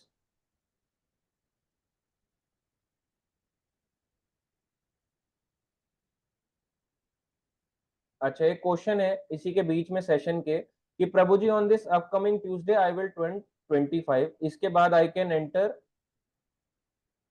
इनटू गृहस्था और I have to complete cycle of entire 25 year, that is whole 12 months. नहीं, ऐसा नहीं है। वैसे तो बताया जाता है पहले के टाइम की एज, जो एज होती थी कि टीनेज में मैरिज कर लेनी चाहिए, क्योंकि आप गर्लफ्रेंड बॉयफ्रेंड ही नहीं देखोगे, नियम ही नहीं टूटेगा आपका, जो 4 नियम होते हैं पहले ही बचा रहेगा, इसलिए टीनेज में शादी करा देते थे। तो एज तो हम सबकी हो चुकी है, अगर आप 20 पार कर गए सोचो एज हो गई, सिंपल। इसमें कोई वो नहीं है कि हम इसी मौके पे करेंगे इस समय। ये एक जनरल कैलकुलेशन के लिए बताया गया, 25 साल ब्रह्मचारी, 25 साल गृहस्थ, मगर ये जनरल कैलकुलेशन, वैसे देखा जाए तो हम कभी भी एंटर कर सकते। एक और क्वेश्चन है स्नेहा माता जी का, प्रभु जी मैंने अपनी बुक्स में पढ़ा है कि लेट वैदिक पीरियड के बाद कास्ट सिस्टम में प्योरिटी एंड पॉल्यूशन ज्यादा फोकस करते थे, तो पॉपुलेशन होगा माता जी, पॉल्यूशन ज्यादा फोकस करते थे, तो क्या चैतन्य महाप्रभु के टाइम पे भी यही होता था क्या? कास्ट सिस्टम माता जी तब भी था, बिल्कुल ठीक है, उस टाइम में भी लोग इस तरह से चला करते थे, भक्ति लोग कम फॉलो कर रहे थे, तभी तो महाप्रभु आए। ठीक है, अब आगे पढ़ेंगे। नेक्स्ट है यहाँ से, वेदों को माता माना जाता है, मैं पढ़ लेता हूँ, और ब्रह्मा जी पितामह कहलाते हैं, क्योंकि सर्वप्रथम उन्होंने ही वैदिक ज्ञान की शिक्षा दी गई थी। प्रारंभ में प्रथम जी ब्रह्मा जी थे, जैसे अभी हमने बताया, उन्होंने यह वैदिक ज्ञान प्राप्त किया और इसे नारद तथा अन्य शिष्यों और पुत्रों को प्रदान किया, जिन्होंने उसे अपने शिष्यों में वितरित किया। किस किस को किया? ब्रह्मा जी ने, शिव जी, नारद, है ना, सनत, चतुर कुमार जिसे कहते हैं, सनक, सनंदन, सनातन, सनत। इसी प्रकार वैदिक ज्ञान गुरु शिष्य परंपरा द्वारा आगे चलता जाता है। भगवत गीता में भी इसकी पुष्टि की गई है कि वैदिक ज्ञान इसी विधि से समझा जाता है। यदि आप प्रयोगात्मक प्रयास करें तो भी आप इसी निष्कर्ष में पहुंचेंगे, लेकिन समय की बचत करनी है, दृष्टि को इस तरह स्वीकार कर लेना चाहिए। यदि आप यह जानना चाहते हैं कि आपके पिता कौन है और आपकी माता को, और यदि आप अपनी माता को प्रमाण स्वरूप मान लेते हैं, तो वे जो कुछ कहती हैं उसे आप बिना तर्क के स्वीकार कर दें। ठीक है, ये हमने सब पढ़ लिया है, हम इसको फटाफट पढ़ लेते हैं। साक्ष्य प्रमाण के 3 प्रकार हैं, प्रत्यक्ष, अनुमान, शब्द। ये हमने डीवाईपीएच में पढ़ा है, जो फर्स्ट टाइम ले रहे हैं सेशन को, तो आप डीवाईपीएच भी जरूर लें। प्रत्यक्ष का अर्थ है सीधा प्रमाण। प्रत्यक्ष प्रमाण अति उत्तम नहीं होता, क्योंकि हमारी इंद्रियां अपूर्ण है, हमारे में 4 डिफेक्ट हैं, इसलिए प्रत्यक्ष प्रमाण गलत है। हम नित्य ही सूर्य को देखते हैं और हमें एक छोटी सी थाली सा लगता है, किंतु यह अनेक लोगों की अपेक्षा कहीं अधिक विशाल है। तो ऐसा देखना किसका काम है? अतएव हमें अपनी पुस्तकें पढ़नी होती है, तब हमें सूर्य के विषय में समझ सकते।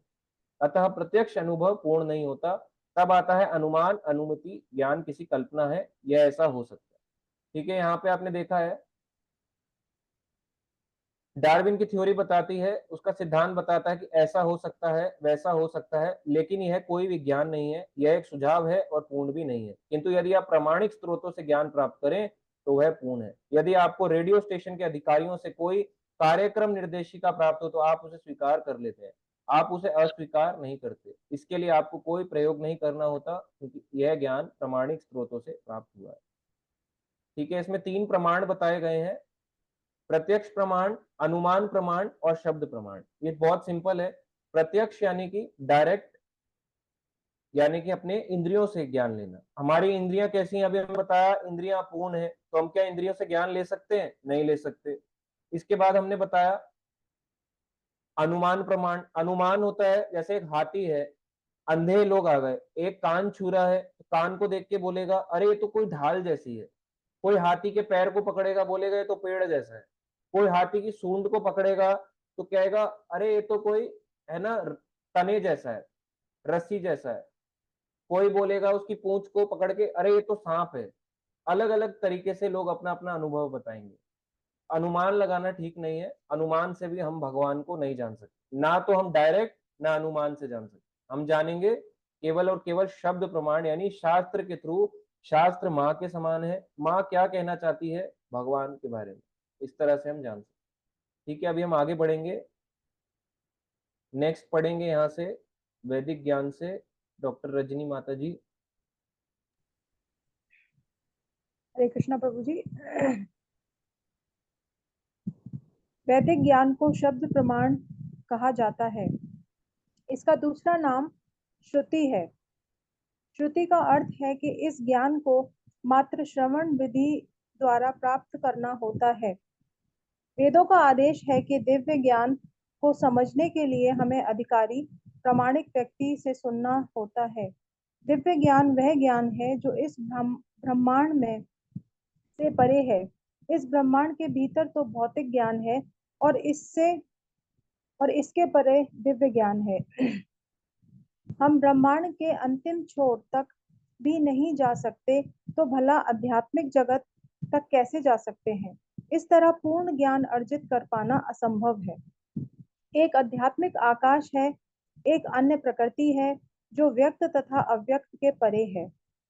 लेकिन आप ये कैसे जानेंगे कि इसके एक ऐसा भी आकाश है जहाँ के लोग तथा निवासी शाश्वत हैं। ये सारा ज्ञान उपलब्ध है, लेकिन आप प्रयोग कैसे करेंगे? ये संभव नहीं है। अतएव आपको वेदों की सहायता लेनी होगी। ये वैदिक ज्ञान कहलाता है। अपने कृष्ण भावनामृत आंदोलन में हम ज्ञान को सर्वोच्च प्रमाण अर्थात कृष्ण से ग्रहण करते हैं। कृष्ण को सभी वर्ग के लोग सर्वोच्च प्रमाण के रूप में स्वीकार करते हैं। मैं सर्वप्रथम क्यों माता जी, थैंक यू। हरे कृष्ण। तो यहाँ पे बताया जाता है कि जब भी हमें कोई ज्ञान प्राप्त करना हो तो दो मेथड होते हैं। एक होता है श्रुति यानी सुन के, एक स्मृति। आजकल के समय में श्रुति स्मृति दोनों जरूरी है। श्रुति कैसे? जैसे भगवत गीता है, बोल के अर्जुन को दिया गया। स्मृति कैसे? इसे वेद व्यास जी ने लिखित रूप में दिया सबको। तो श्रुति भी है, स्मृति भी है, दोनों एक कहलाता है। ऐसे ही अभी जो ज्ञान है, पहले जो ज्ञान आता था, ब्रह्मा ने कृष्ण को बोला, कृष्ण ने नारद को बोला, नारद ने वेद व्यास को बोला, सिर्फ बोलते थे और उनको याद हो जाता था। पहले की तरह हमारे जैसे नहीं थे। आजकल पहले के अगर टाइम के लोग देखो, बहुत पुराने नहीं, हमारे अगर आप ग्रैंड पेरेंट्स का ही टाइम देखो, उनको जो बोलते थे क्लास में उनको याद हो जाता था। पता है, अब उनको पूछो, कोई भी चीज पूछो, रामायण में ये सब चीजें कब हुई, क्या हुई, कौन किसका पुत्र था, कितने इनके ये थे, वंशज क्या था, उनको सब याद होगा सारी चीजें। और हम जैसे कुछ याद ही नहीं होता। क्यों? क्योंकि उनका जो सुनने की एबिलिटी थी वो बहुत बहुत स्ट्रांग थी। जैसे एक अंधा होता है तो उसकी सुनने की क्षमता बहुत ज्यादा होती है, वैसे जो पुराने लोग होते थे वो आंख से, मतलब क्योंकि उनको पढ़ना तो आ रहा है मगर वो समझ नहीं पाते थे लिखा क्या है, तो वो जो भी चीजें होती थी उसको श्रुति सुन करके प्राप्त करते थे ध्यान से। अब लोगों के पास समय भी नहीं है, जूम चलाते हैं, जूम में बोलो वीडियो ऑन कर लो, वीडियो भी ऑन करेंगे, अच्छा सुन लो, सुनेंगे भी नहीं, अच्छा कुछ बता दो, आपने क्या समझ आया बताएंगे भी नहीं, क्वेश्चन पूछ लो, क्वेश्चन भी नहीं पूछेंगे, चलो अच्छा कोई फीडबैक दे दो, फीडबैक भी नहीं देंगे। तो कुछ भी नहीं देंगे तो आप सोचो फिर एक्टिव कहाँ है हम? एक्टिव होना तो जरूरी है कहीं ना कहीं। तो श्रुति यानी सुन करके ज्ञान प्राप्त किया जाता है। ठीक है, यहाँ पे अब नेक्स्ट हम आगे बढ़ेंगे। मैं सर्वप्रथम यहाँ से पढ़ना है, प्रीति शर्मा माता जी आप पढ़ो। हरे कृष्ण प्रभु जी। हाँ जी।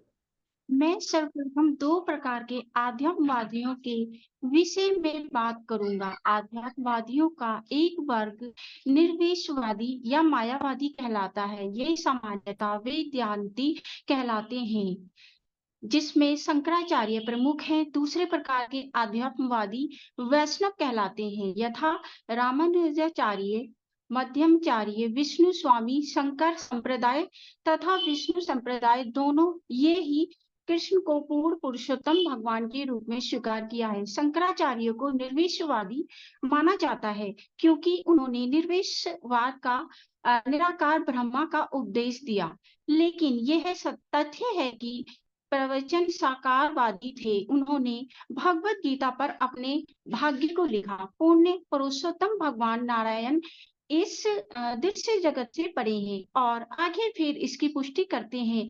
वे पूर्ण पुरुषोत्तम भगवान नारायण स्वयं कृष्ण हैं।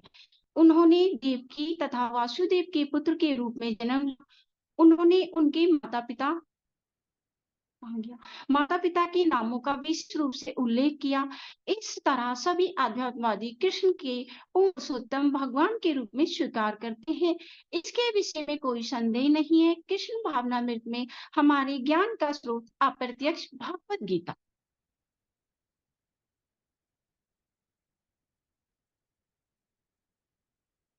है, जो सीधे कृष्ण के कृष्ण से आई है।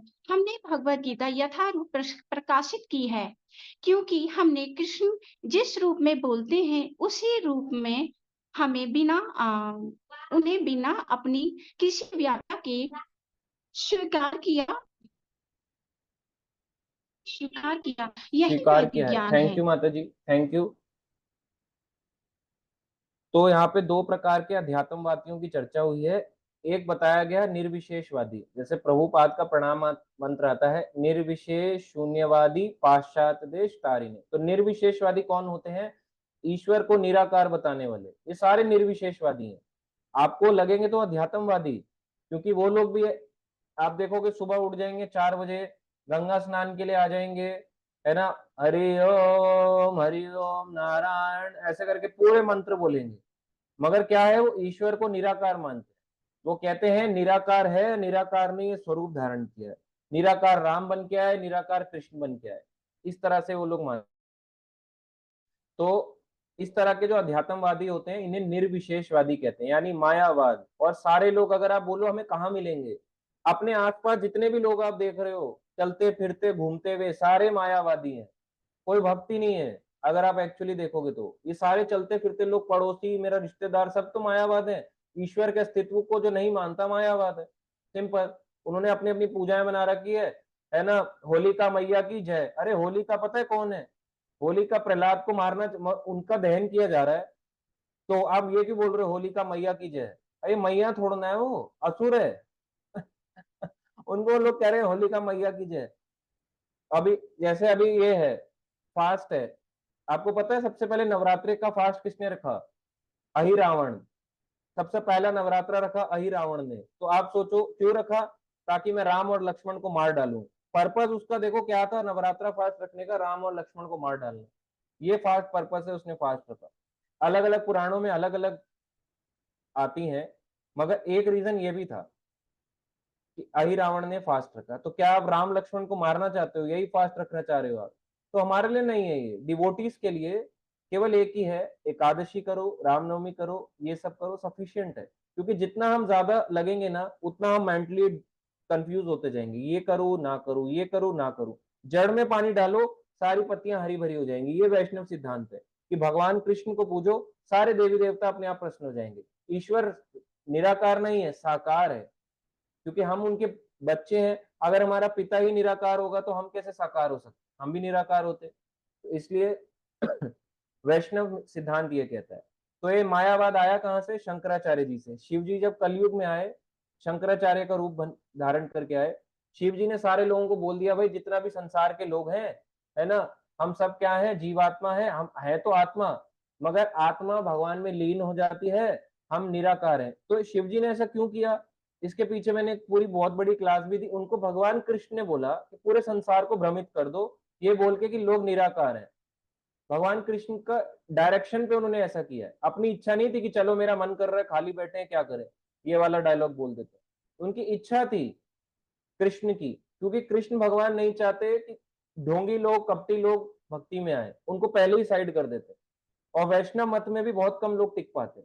वैष्णव लोग भी आज के समय में बोला जाता है इनको फॉलो मत करो, ये वाली वीडियो मत देखो, फिर भी लोग फॉरवर्डिंग करते रहेंगे, ये वाला देखो, मेरा ये वाला देखो। आपको पता है कि जिनको आप देख रहे हो, जिनके आप स्टेटस लगा रहे हो, वैष्णव है भी या नहीं है? तो इसलिए आप किसी को गलत प्रमोट मत करो। अगर कोई अच्छा बोल रहा है, श्लोक बोल रहा है, जरूरी नहीं है वो वैष्णव हो, वो मायावाद भी हो सकता है वो राधे राधे कर रहा हो, वो मायावाद भी हो सकता है। तो इसलिए ज्ञान अलग चीज है, केवल बोल देना, श्लोक सुना देना, और एक्चुअल में भक्ति फॉलो अलग चीज है। तो दो ये मत अलग है, वैष्णव मायावाद। ज्यादातर लोग मायावादी हैं, वैष्णव नहीं है। ज्यादातर लोग दुर्गा पूजा, काली पूजा, इन पूजा, ये पूजा, वो पूजा, इतनी पूजा कर क्यों रहे हो? आप जड़ में पानी डालो, पेड़ों की पत्तियां हरी भरी करो, आप भी खुश, भगवान भी खुश। ठीक है, तो अभी हम आगे चलेंगे यहाँ पे। नेक्स्ट पढ़ेंगे, हैंड रेस किसी का भी नहीं है।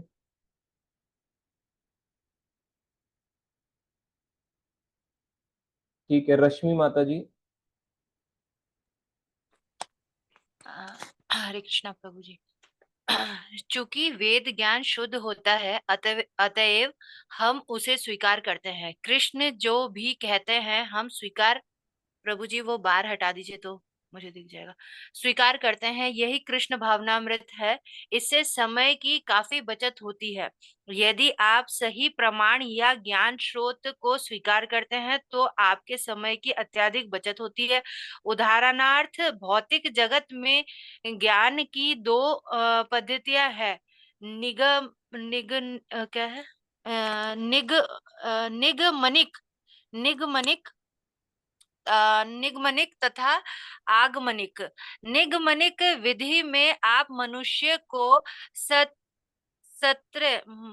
मत्र स्वीकार करते हैं। मत्र स्वीकार करते हैं। आपके पिता कहते हैं कि मनुष्य मत्र प्राणी है। आपकी बहन कहती है मनुष्य मत्र प्राणी है। हर कोई कहता है कि मनुष्य मत्र है, लेकिन आप कोई प्रयोग नहीं करते। आप इस तथ्य रूप में स्वीकार कर लेते हैं कि मनुष्य मत्र है। यदि आप यह ज्ञान करने के लिए शोध करना चाहें कि क्या मनुष्य मत्र है, तो आपको हर मनुष्य का अध्ययन करना होगा, और तब आप यह सोच सकते हैं कि हो सकता है कि कोई ऐसा मनुष्य हो जो ना मरे, लेकिन आपने उसे अभी तक देखा ना हो। इस तरह आपका शोध कार्य कभी समाप्त नहीं होगा। संस्कृत भाषा में यह विधि आरोह अर्थात ऊपर जाने की विधि कहलाती है।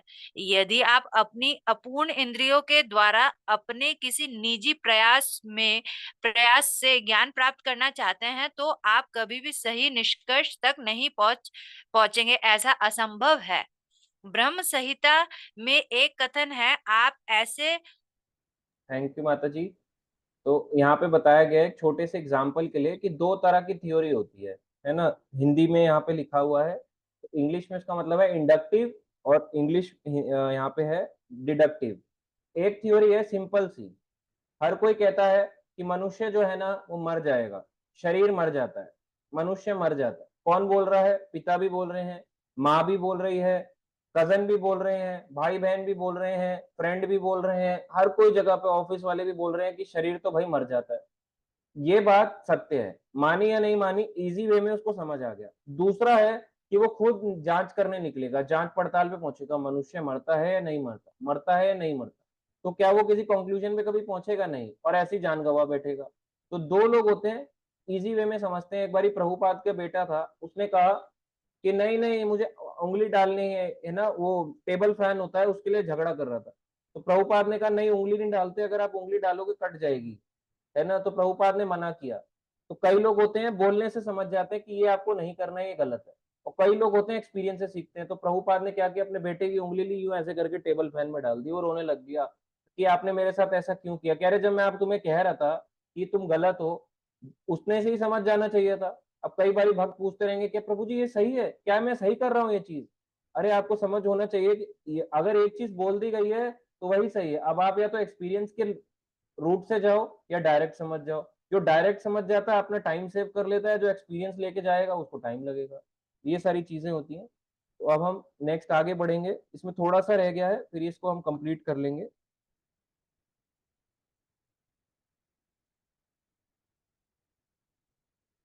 ठीक है, मैं पढ़ लेता हूं जब तक किसी का हैंड रेज नहीं है। तो ब्रह्म संहिता में एक कथन है कि आप ऐसे वायुयान पर सवार हो जाइए जो मन की गति से उड़ रहा हो। हमारे भौतिक भौतिक वायुयान 2000 मील प्रति घंटे की गति से उड़ सकते हैं, लेकिन मन की गति क्या है?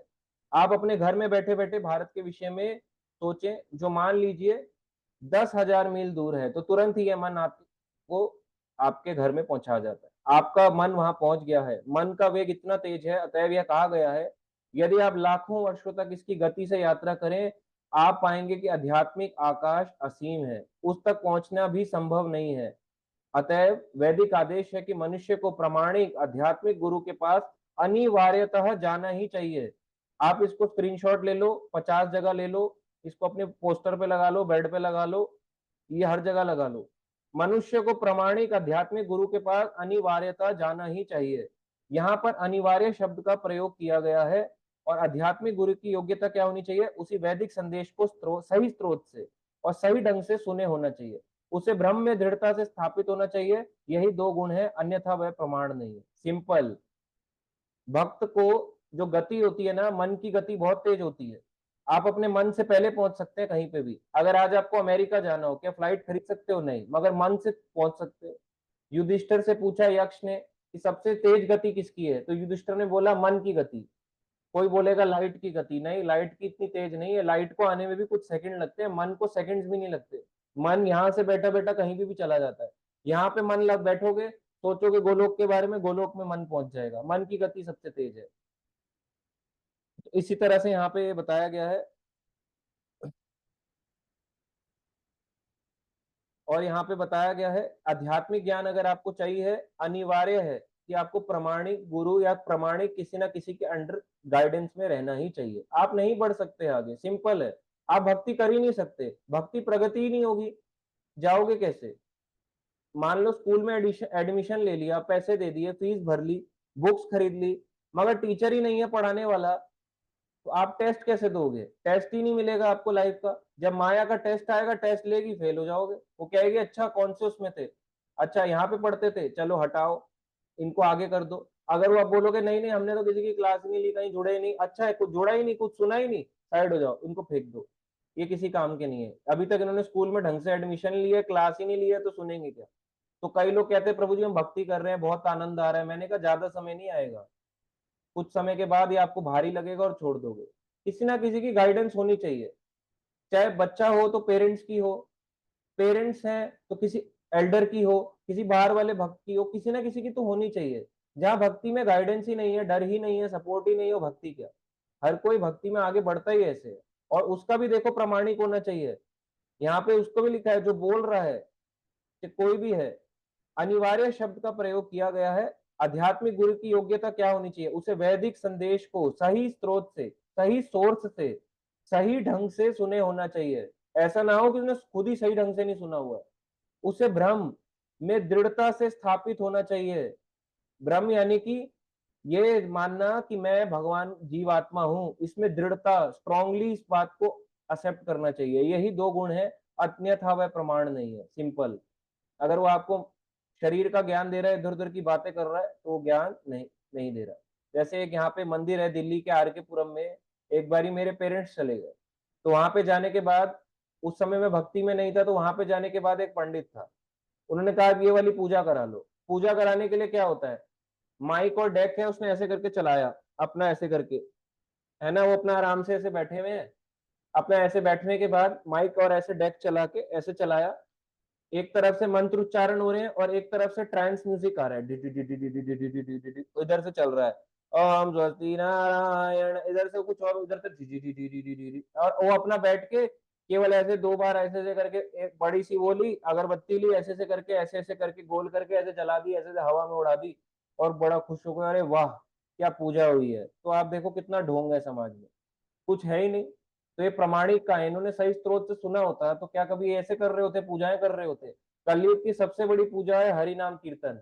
इस कलयुग में कोई पूजा नहीं है। और सबसे बड़ी, अगर आपके पास समय नहीं मिल रहा है माला करने का, और अगर आपके पास मंदिर है अपनी डीटी वर्शिपिंग के लिए, वर्शिपिंग छोड़ दो। अगर आपके पास माला करने का समय नहीं है, माला करो, यही कलयुग में आपको आगे लेके जाएगा। इसको नहीं छोड़ना है कभी भी। माला, शास्त्र, ये 2 चीज छूट गए आपकी, अगर ये हड्डी टूट गई 2 चीजों की, 2 पैर अगर आपके टूट गए, पिलर, जितना मर्जी पीठ को बचा लोगे, कुछ काम नहीं करने वाली।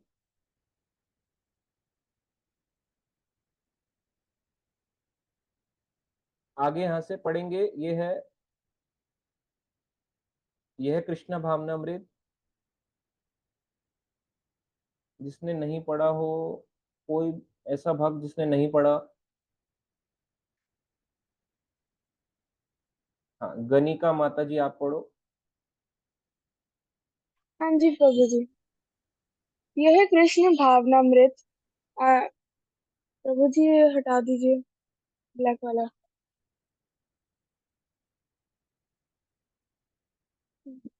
आंदोलन वैदिक सिद्धांतों के द्वारा पूर्णतः प्रमाणिक है। भगवत गीता में कृष्ण कहते हैं, वैदिक शोध का वास्तविक उद्देश्य कृष्ण की खोज करना है। ब्रह्मा संहिता में भी कहा गया है, कृष्ण अर्थात गोविंद के अनगिनत रूप हैं, लेकिन वे सब एक हैं।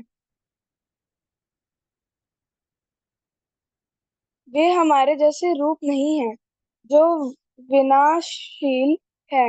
उनका स्वरूप अच्युत है। मेरे स्वरूप का आदि है, लेकिन उनके स्वरूप का कोई आदि नहीं है। वे अंततः हैं और उनका रूप, उनके अनेक रूप भी अंततः हैं। मेरा स्वरूप तो यहाँ बैठा है, वह मेरे घर में नहीं है। आप यहाँ बैठे हैं और अपने घर में नहीं हैं। लेकिन कृष्ण एक ही समय प्रत्येक स्थान पर हो सकते हैं। वे गोलोक वृंदावन में बैठे रह सकते हैं और उसी समय वे स्वतंत्र सर्वव्यापी हैं। वे आदि अर्थात सबसे प्राचीन हैं।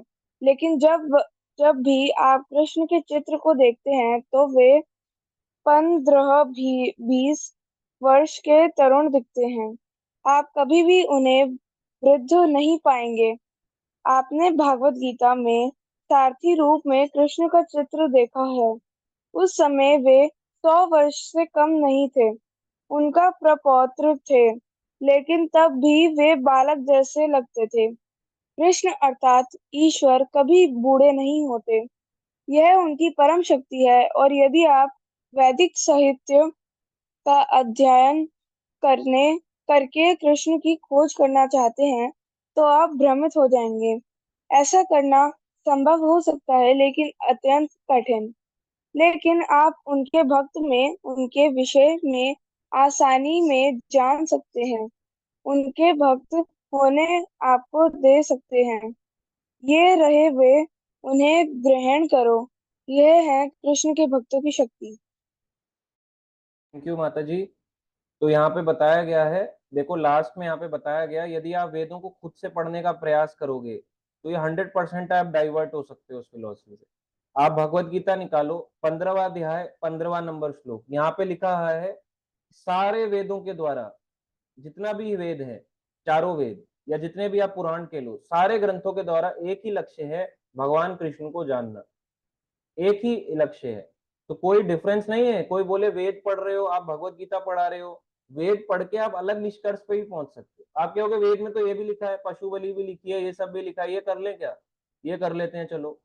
तो अगर आप किसी भक्त से सुनोगे जल्दी समझ आएगा, खुद पढ़ोगे अपना ज्यादा दिमाग लगाओगे तो समझ नहीं आएगा। तो पढ़ना भी है मगर गाइडेंस में। कुछ भी पढ़ोगे, ये वाली बुक लाए हो पढ़ लो, अब आपको समझ ही नहीं आएगी। गाइडेंस में पढ़ने से जल्दी समझ में भी आता है और जल्दी हम आगे भी बढ़ते हैं बहुत स्पीड से। और अगर आप देखो भगवान का भगवत गीता में ही देखो, भगवान भगवत गीता में कैसे दिख रहे हैं, एकदम यंग। और कितनी एज है बताया जाता है, अराउंड 100 ईयर्स। 100 ईयर्स के भगवान है और कितने यंग दिख रहे हैं। भगवान की महानता देखो कि 15 से 20 साल के आयु के दिख रहे हैं। और हम कैसे दिखते हैं, अगर हम सोचो थोड़े भी बूढ़े हो जाएंगे, दाढ़ी वाइट, बाल वाइट, कुछ ना कुछ वाइट होता जाएगा, स्किन लटक जाएगी, मगर भगवान एकदम यंग दिखते हैं। सारे वेद यही बताते हैं कि कृष्ण ही पूर्ण पुरुषोत्तम भगवान है।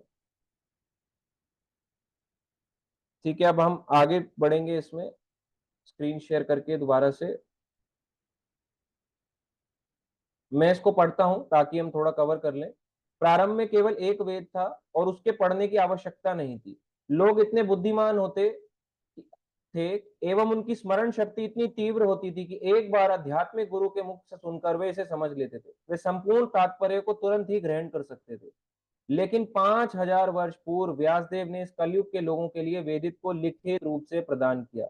उन्हें पता था कि अंतत गोतवा लोग अल्प आयु होंगे, लोगों की उम्र छोटी होगी, उनकी स्मरण शक्ति क्षीण होगी और उनकी बुद्धि इतनी तीव्र नहीं होगी। अतः मुझे इस वैदिक ज्ञान को लिखित रूप में देकर शिक्षा देनी चाहिए। उन्होंने वेदों के 4 भाग किए, ऋग, साम, अथर्व, यजु।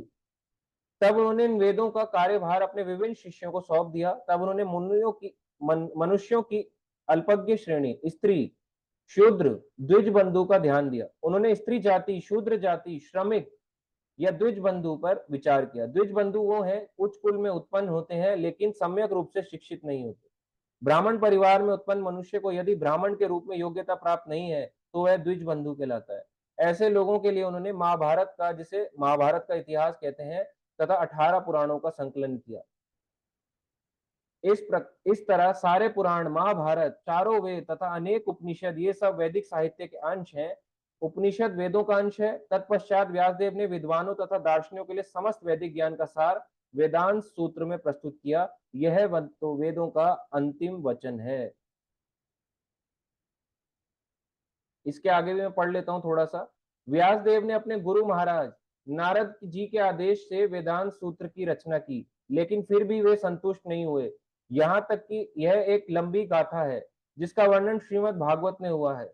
व्यासदेव अनेक पुराणों तथा उपनिषदों का संकलन करने के बाद भी, यहाँ तक कि वेदांत सूत्र लिखने के बाद भी पूर्णतः संतुष्ट नहीं हुए। तब उनके गुरु नारद जी ने आदेश दिया, तुम वेदांत की व्याख्या करो। वेदांत का अर्थ है चरम ज्ञान, और चरम ज्ञान कृष्ण है। कृष्ण कहते हैं, समस्त वेदों में मनुष्य को कृष्ण को ही जानना चाहिए। वेदांत कृद वेद वितएव चाहम। कृष्ण कहते हैं, मैं वेदांत का संकलन करता हूं और वेदों का भी ज्ञाता ही हूं। ठीक है, इसको मैं शॉर्ट में आपको समझाता हूं, इसका मतलब क्या है। तो व्यासदेव, जैसे पहले बताया जा रहा है कि बोल के ज्ञान दिया जाता था, केवल बोला और याद हो जाता था ज्ञान। अब आने वाले समय में, क्योंकि लोगों की बुद्धि ज्यादा कम थी, कमजोर थी, तो व्यासदेव ने क्या किया, इसको रिटन फॉर्म में देना शुरू किया। और लोगों को, उनको लगेगा भाई मुंह से बता रहे हैं, झूठ भी तो बोल सकते हैं, किसी ने झूठ बोल दिया हो ज्ञान की, तो उन्होंने रिटन फॉर्म में दिया, क्योंकि रिटन की वैल्यू ज्यादा होती है। तो रिटन फॉर्म में जब दिया, कलयुग के लोगों के लिए अपने शिष्यों को कार्यभार सौंपा, आप भी लिखो, इसकी डिटेलिंग करो। संप्रदाय चल पड़े, आगे जाके 4 संप्रदाय बने, वैष्णव संप्रदाय। इस तरह से ज्ञान दिया। तो वेदों को लिखने के बाद उन्होंने 108 उपनिषद मेन लिखे। बताते हैं 108 मेन उपनिषद है। 108 में से भी बताते हैं ईशोपनिषद सबसे मेन है। तो उपनिषद लिखे, जिसमें से ईशोपनिषद भी 18 मंत्रों वाला। इसको लिखने के बाद वे, क्योंकि इन्होंने लिख लिया किस किस के लिए, ब्राह्मण, क्षत्रिय, वैश्य। अब उन्होंने सोचा कि समाज में और भी तो लोग हैं, शूद्र लोग भी हैं, जो बेचारे सबके लिए काम करते हैं, एम्प्लॉय क्लास, या फिर स्त्रियां हो गई, या द्विज बंधु हो गए, जो ब्राह्मण परिवार में तो पैदा होते हैं मगर ब्राह्मण का गुण कुछ नहीं होता। इन सब के लिए उन्होंने महाभारत और पुराणों को लिखा। तो पहले उन्होंने लिखे 4 वेद, फिर लिखे 108 उपनिषद, फिर लिखे स्टोरी फॉर्म में पुराण, 17 पुराण लिखे, महाभारत लिखा। 1 लाख श्लोकों की महाभारत है। पुराण में बताया जाता है 18 पुराणों में 4 लाख श्लोक हैं। टोटल 18 पुराणों में 4 लाख श्लोक। तो पहले 17 पुराण ही लिखे, 18वां अभी नहीं लिखा था। 4 वेद लिखे, 108 उपनिषद, महाभारत, 17 पुराण। इतना लिखने के बाद भी जब इनका कंक्लूजन दिया, उसे कहते हैं वेदांत सूत्र। अंतिम लक्ष्य क्या है, ये उन्होंने लिखा, वेदांत सूत्र लिख दिया। अब वेदांत सूत्र लेने के बाद किसके पास गए, अपने गुरु के पास। ये भागवतम में आता है कि अपने गुरु नारद मुनि के पास गए। तो Bhagavatam first canto 5th chapter, 4th, 5th, 6th chapter, चौथा, पांचवा, छठा, मेनली छठे चैप्टर में बताया जाता है कि जब अपने गुरु नारद मुनि के पास जाते हैं, कहते हैं मैं बड़ा दुखी हूँ। नारद मुनि कहते तुम दुखी हो? अरे तुम दुखी हो, लोग तो तुम्हारे पुराण पढ़ रहे हैं, वेद पढ़ रहे हैं, शास्त्र पढ़ रहे हैं, तुम कह रहे तुम ही दुखी हो, ऐसे कैसे चलेगा? तुमने तो विष्णु पुराण लिखा है, तुमने शिव पुराण लिखा है, तुमने कूर्म पुराण लिखा है, तुमने ब्रह्म नारदीय पुराण लिखा है। अरे सारे पुराण तो तुमने लिखे हैं। तुमने 108 उपनिषद लिखा है, एक ईशोपनिषद तुमने लिखा है, महाभारत तुमने लिखी है, महाभारत के अंदर भगवत गीता आती है, वो भी तुम्हारे द्वारा दी गई है। लिखी गणेश ने, मगर बोली तो वेद व्यास ने। तो बोला गया कि आपने ही संकलन करता है। जब सब कुछ आपने ही लिखा है, कंपाइल आपने ही किया है, वेदांत सूत्र यानी कंक्लूजन भी आपने ही दिया होगा कि सारे ग्रंथों में क्या दिया है। एक आदमी, एक मैन्युफैक्चरर है, वही तो बताएगा कि इस प्रोडक्ट के अंदर है क्या, इंग्रेडिएंट्स के अंदर। तो वैसे ही उन्होंने इंग्रेडिएंट फॉर्म में बताया वेदांत सूत्र की ये इसका है। तब भी दुखी थे। अब नारद मुनि के पास गए। नारद मुनि ने कहा अभी आपने एक चीज नहीं की। क्या?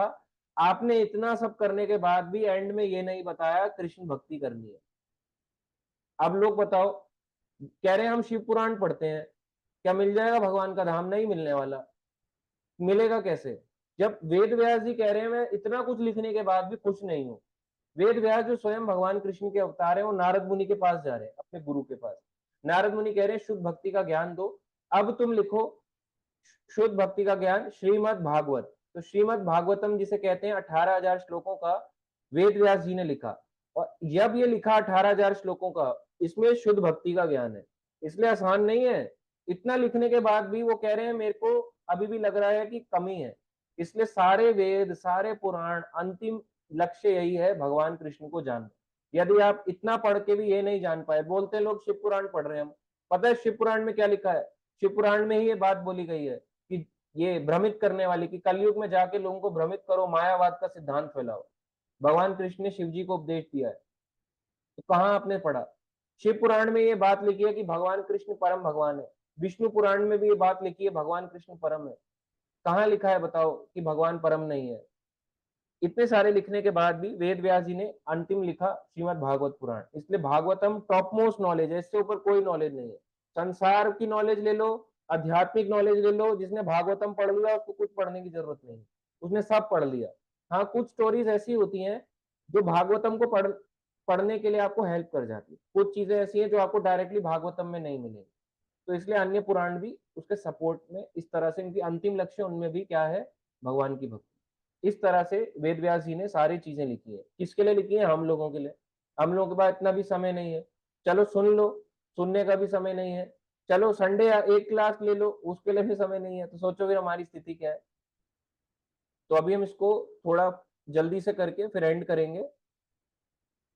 अतएव चरम लक्ष्य तो कृष्ण है। वेदांत दर्शन के समस्त वैष्णव भाष्यों की इस व्याख्या की गई है। हम गौड़िया वैष्णवों का वेदांत दर्शन पर हमारा अपना भाष्य है जो गोविंद भाष्य कहलाता है और बलदेव विद्या भूषण द्वारा प्रणीत है। तो अगर आप भगवत गीता देखोगे तो वहां पे लिखा हुआ है ना, बलदेव विद्या भूषण को समर्पित।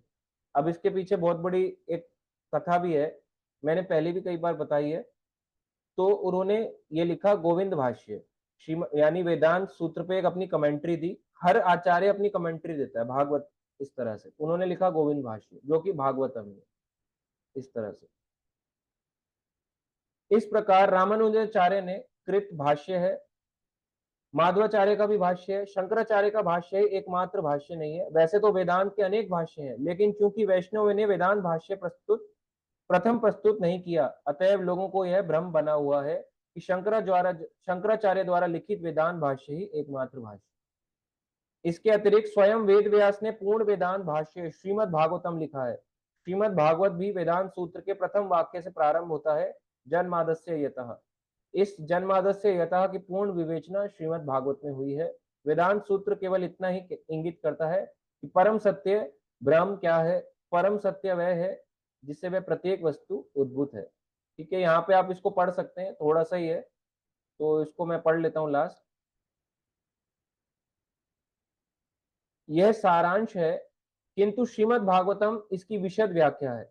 यदि प्रत्येक वस्तु परम सत्य से उद्भूत है तो उसे परम सत्य की प्रकृति उस परम सत्य की प्रकृति क्या है? इसकी व्याख्या श्रीमद् भागवत में हुई है।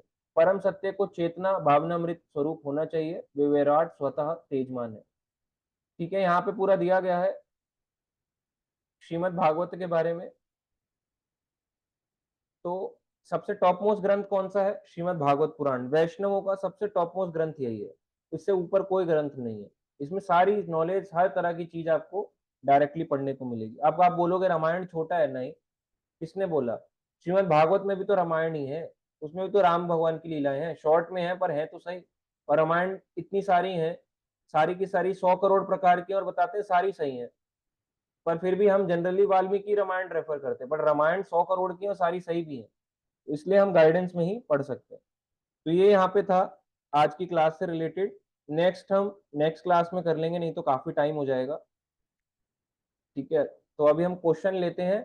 ये था ईशोपनिषद इंट्रोडक्शन, भूमिका जिसे हम कहते हैं, छोटा ही है, डिस्कशन में टाइम लग गया। तो अभी हम क्वेश्चंस लेंगे और नेक्स्ट क्लास भी इस पे हम करेंगे सीरीज वाइज। रश्मि माता जी। हरे कृष्णा प्रभु जी, दंडवत प्रणाम। प्रभु जी, इसी टॉपिक से रिलेटेड मुझे एक प्रश्न पूछना है कि प्रभु जी, जैसे हम कंटेमिनेटेड तो होते ही है, मानिए हम भक्ति में आने के बाद अपने शुद्धता का ध्यान रखने लगे, लेकिन जैसे अगर परिवार वाले शुद्धता का ध्यान नहीं रखते तो वो हर चीज तो कंटेमिनेटेड है ही, अशुद्ध तो है ही, फिर हम उस चीज को कैसे डील करें?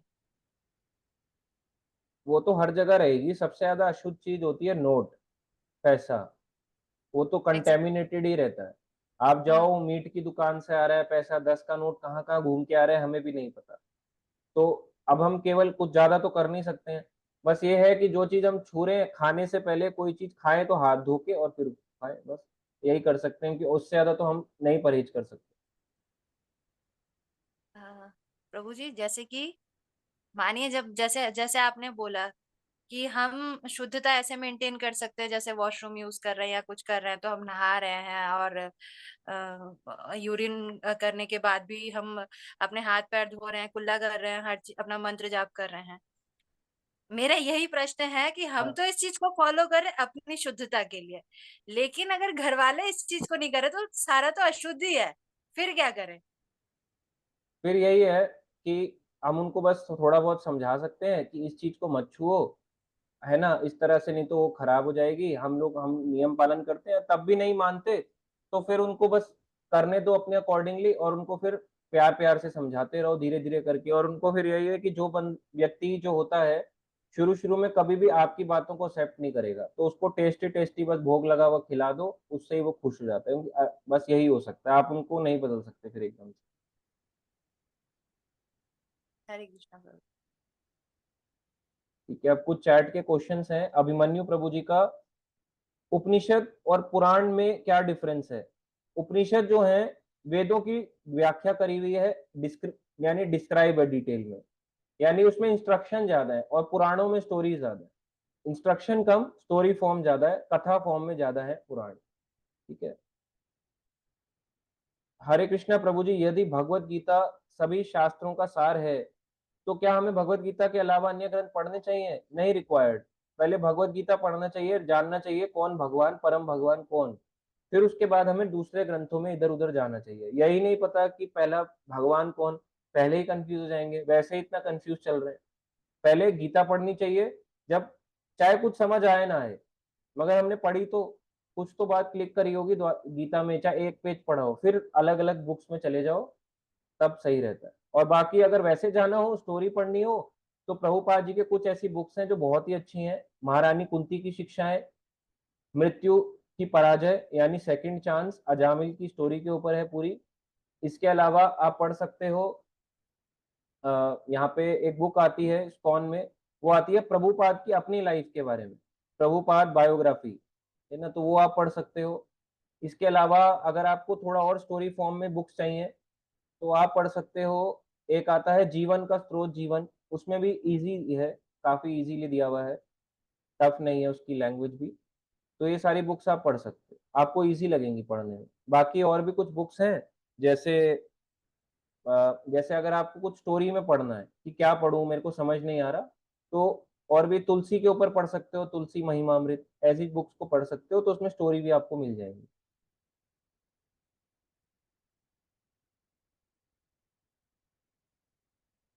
आई एम शिवम प्रभु जी, व्हाट्सएप पे हमारी बात चल रही थी। ठीक है, आप व्हाट्सएप पे पूछ लेना, अभी आप हो है नहीं। वॉइस लैग हो रही है, नहीं माता जी अभी तो आ रही है सबको। हम नवरात्रे का व्रत नहीं करना चाहिए, कर सकते हैं, अगर अभी श्रद्धा डेवलप होने में टाइम लग रहा है तो हम कर सकते हैं। ऐसा नहीं है कि छोड़ देना है, करो, इस भावना से करो कि हम भगवान की कृष्ण मिले। मगर अगर आप कितने साल में फास्ट रखोगे, क्योंकि देखो आप पत्तियों में पानी डालते जाओ, मगर जड़ तो वही है भगवान कृष्ण। तो अगर एकादशी, रामनवमी छोड़ के कोई बोल रहा है कि मैं नवरात्रे कर रहा हूँ, तो फिर फायदा नहीं है। रामनवमी करो बिल्कुल स्ट्रांगली, तब फायदा है। कि भाई नवरात्रे अगर हम 9 दिन भी कर लें तो उससे क्या फायदा होने वाला, कुछ भी नहीं। क्योंकि दुर्गा कभी भी खुश नहीं होगी अगर कोई राम के भजन नहीं करेगा और दुर्गा जी का करेगा, तो कभी भी खुश नहीं होगी वो। और अगर इसमें अगर हमें नवरात्रे करने ही है, अभी हम नए हैं, तो हम ये मांग के करें कि हमें कृष्ण प्राप्ति हो, बस। अगर हम बिल्कुल अभी नए हैं, अगर हमारी श्रद्धा फेथ डेवलप हो रहा है, तो हम छोड़ भी देंगे तो कोई पाप नहीं लगता, डायरेक्ट छोड़ दो, वैसे ही माता खुश रहेंगी, क्योंकि आप एकादशी उनसे ऊपर पूछ रहे हो। कुछ लोग होलिका का प्रसाद भी देते हैं, आर्य प्रभु जी कह रहे हैं। हाँ, ये सारे मूर्ख हैं, होलिका मैया की जय भी करते हैं, वो मैया तोड़ना है।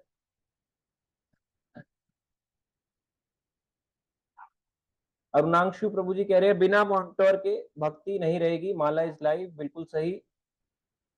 One who taste the literature of Shrimad Bhagavatam will not like hear any other Purana, so much rush is there, बिल्कुल सही।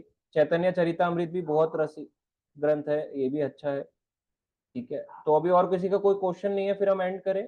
नेक्स्ट क्लास फिर हम कल करेंगे गीता की चैप्टर 2 फर्दर कंटिन्यू। तो अभी हम जैसे ईशोपनिषद की सीरीज स्टार्ट करी है, इसको हम 2 श्लोकास लेंगे, हर क्लास में 2 श्लोक लेंगे, तो जल्दी जल्दी ये कंप्लीट भी हो जाएगी बुक। यानी 18 मंत्र हैं, 9 क्लासेस में बुक कंप्लीट, यानी 2 से 2.5 महीने के अंदर बुक कंप्लीट। गीता अभी चल रहा है, बीच में गीता हम बहुत ज्यादा फास्ट में इसलिए नहीं करा रहा, अगर बहुत ज्यादा फास्ट कराऊंगा 10-10, 15-15, 20-20 श्लोक तो कुछ समझ नहीं आएगा, एक्चुअल उसका जो आउटकम है वो खत्म हो जाएगा। आप सब कहोगे ये सब क्या करा दिया प्रभु जी, कुछ समझ ही नहीं आया। एक क्वेश्चन ले लेते हैं अभिमन्यु प्रभु जी का। हाँ जी, क्वेश्चन है, जैसे मान लो कि आपने बोला था कि जैसे मान लो कि जो होते हैं, जो वैष्णव जो होते हैं, वो कैसे पहचान वो शुद्ध वैष्णव है या नहीं, 4 नियमों का पालन करते ही है, कैसे पहचान? हाँ, उनको देख के कोई जज नहीं कर सकता कि वो 4 नियमों का पालन कर रहा है या नहीं। सबसे बेस्ट होता है किसी को भी चेक करने का जिसको हम सुन रहे हैं, साधु, गुरु, शास्त्र, ये 3 चीजें। जो वो बोल रहा है क्या इसके पीछे प्रमाण है, कहीं से कुछ बोल रहा है, कोई प्रूफ दे रहा है, तब तो ठीक है। शास्त्र सबसे इंपॉर्टेंट। दूसरा साधु, यानी अपने साथ वाले से पूछो, किसी भक्त से पूछो, सीनियर से, किसी भक्त से पूछो, ये ठीक बोल रहे थे क्या, ये जो हमने बात सुनी है। और तीसरा गुरु, जो आपको गाइड कर रहे हो उनसे पूछो। सिंपल, कोई भी हो, गाइड वाले हो, कुछ भी हो, पर आप उनसे पूछो कि ये जो बात बोल रहे हैं, हमने जो सुनी है, क्या ये सच थी, तब हमें पता चलेगा कि कितना ये लॉजिकल है। ठीक है,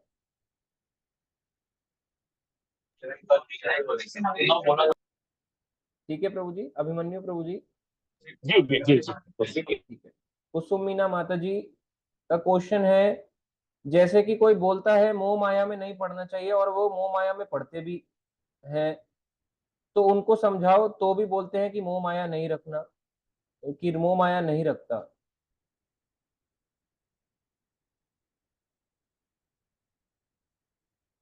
अच्छा, आप ये कहना चाह रहे हैं कि कोई कहता है कि मोह माया नहीं रखनी चाहिए और खुद रखते भी हैं, तो ऐसों को माता जी समझाना ही नहीं चाहिए, क्योंकि आप उनको समझाओगे तो वैसा ही होता है।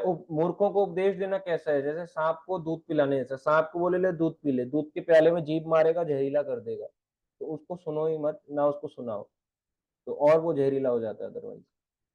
ठीक है, हरे कृष्णा सभी भक्तों को। ठीक है, अभी और कोई क्वेश्चन नहीं है, तो अभी हम एंड करते हैं। नेक्स्ट क्लास कल करेंगे सेम 8 PM पे।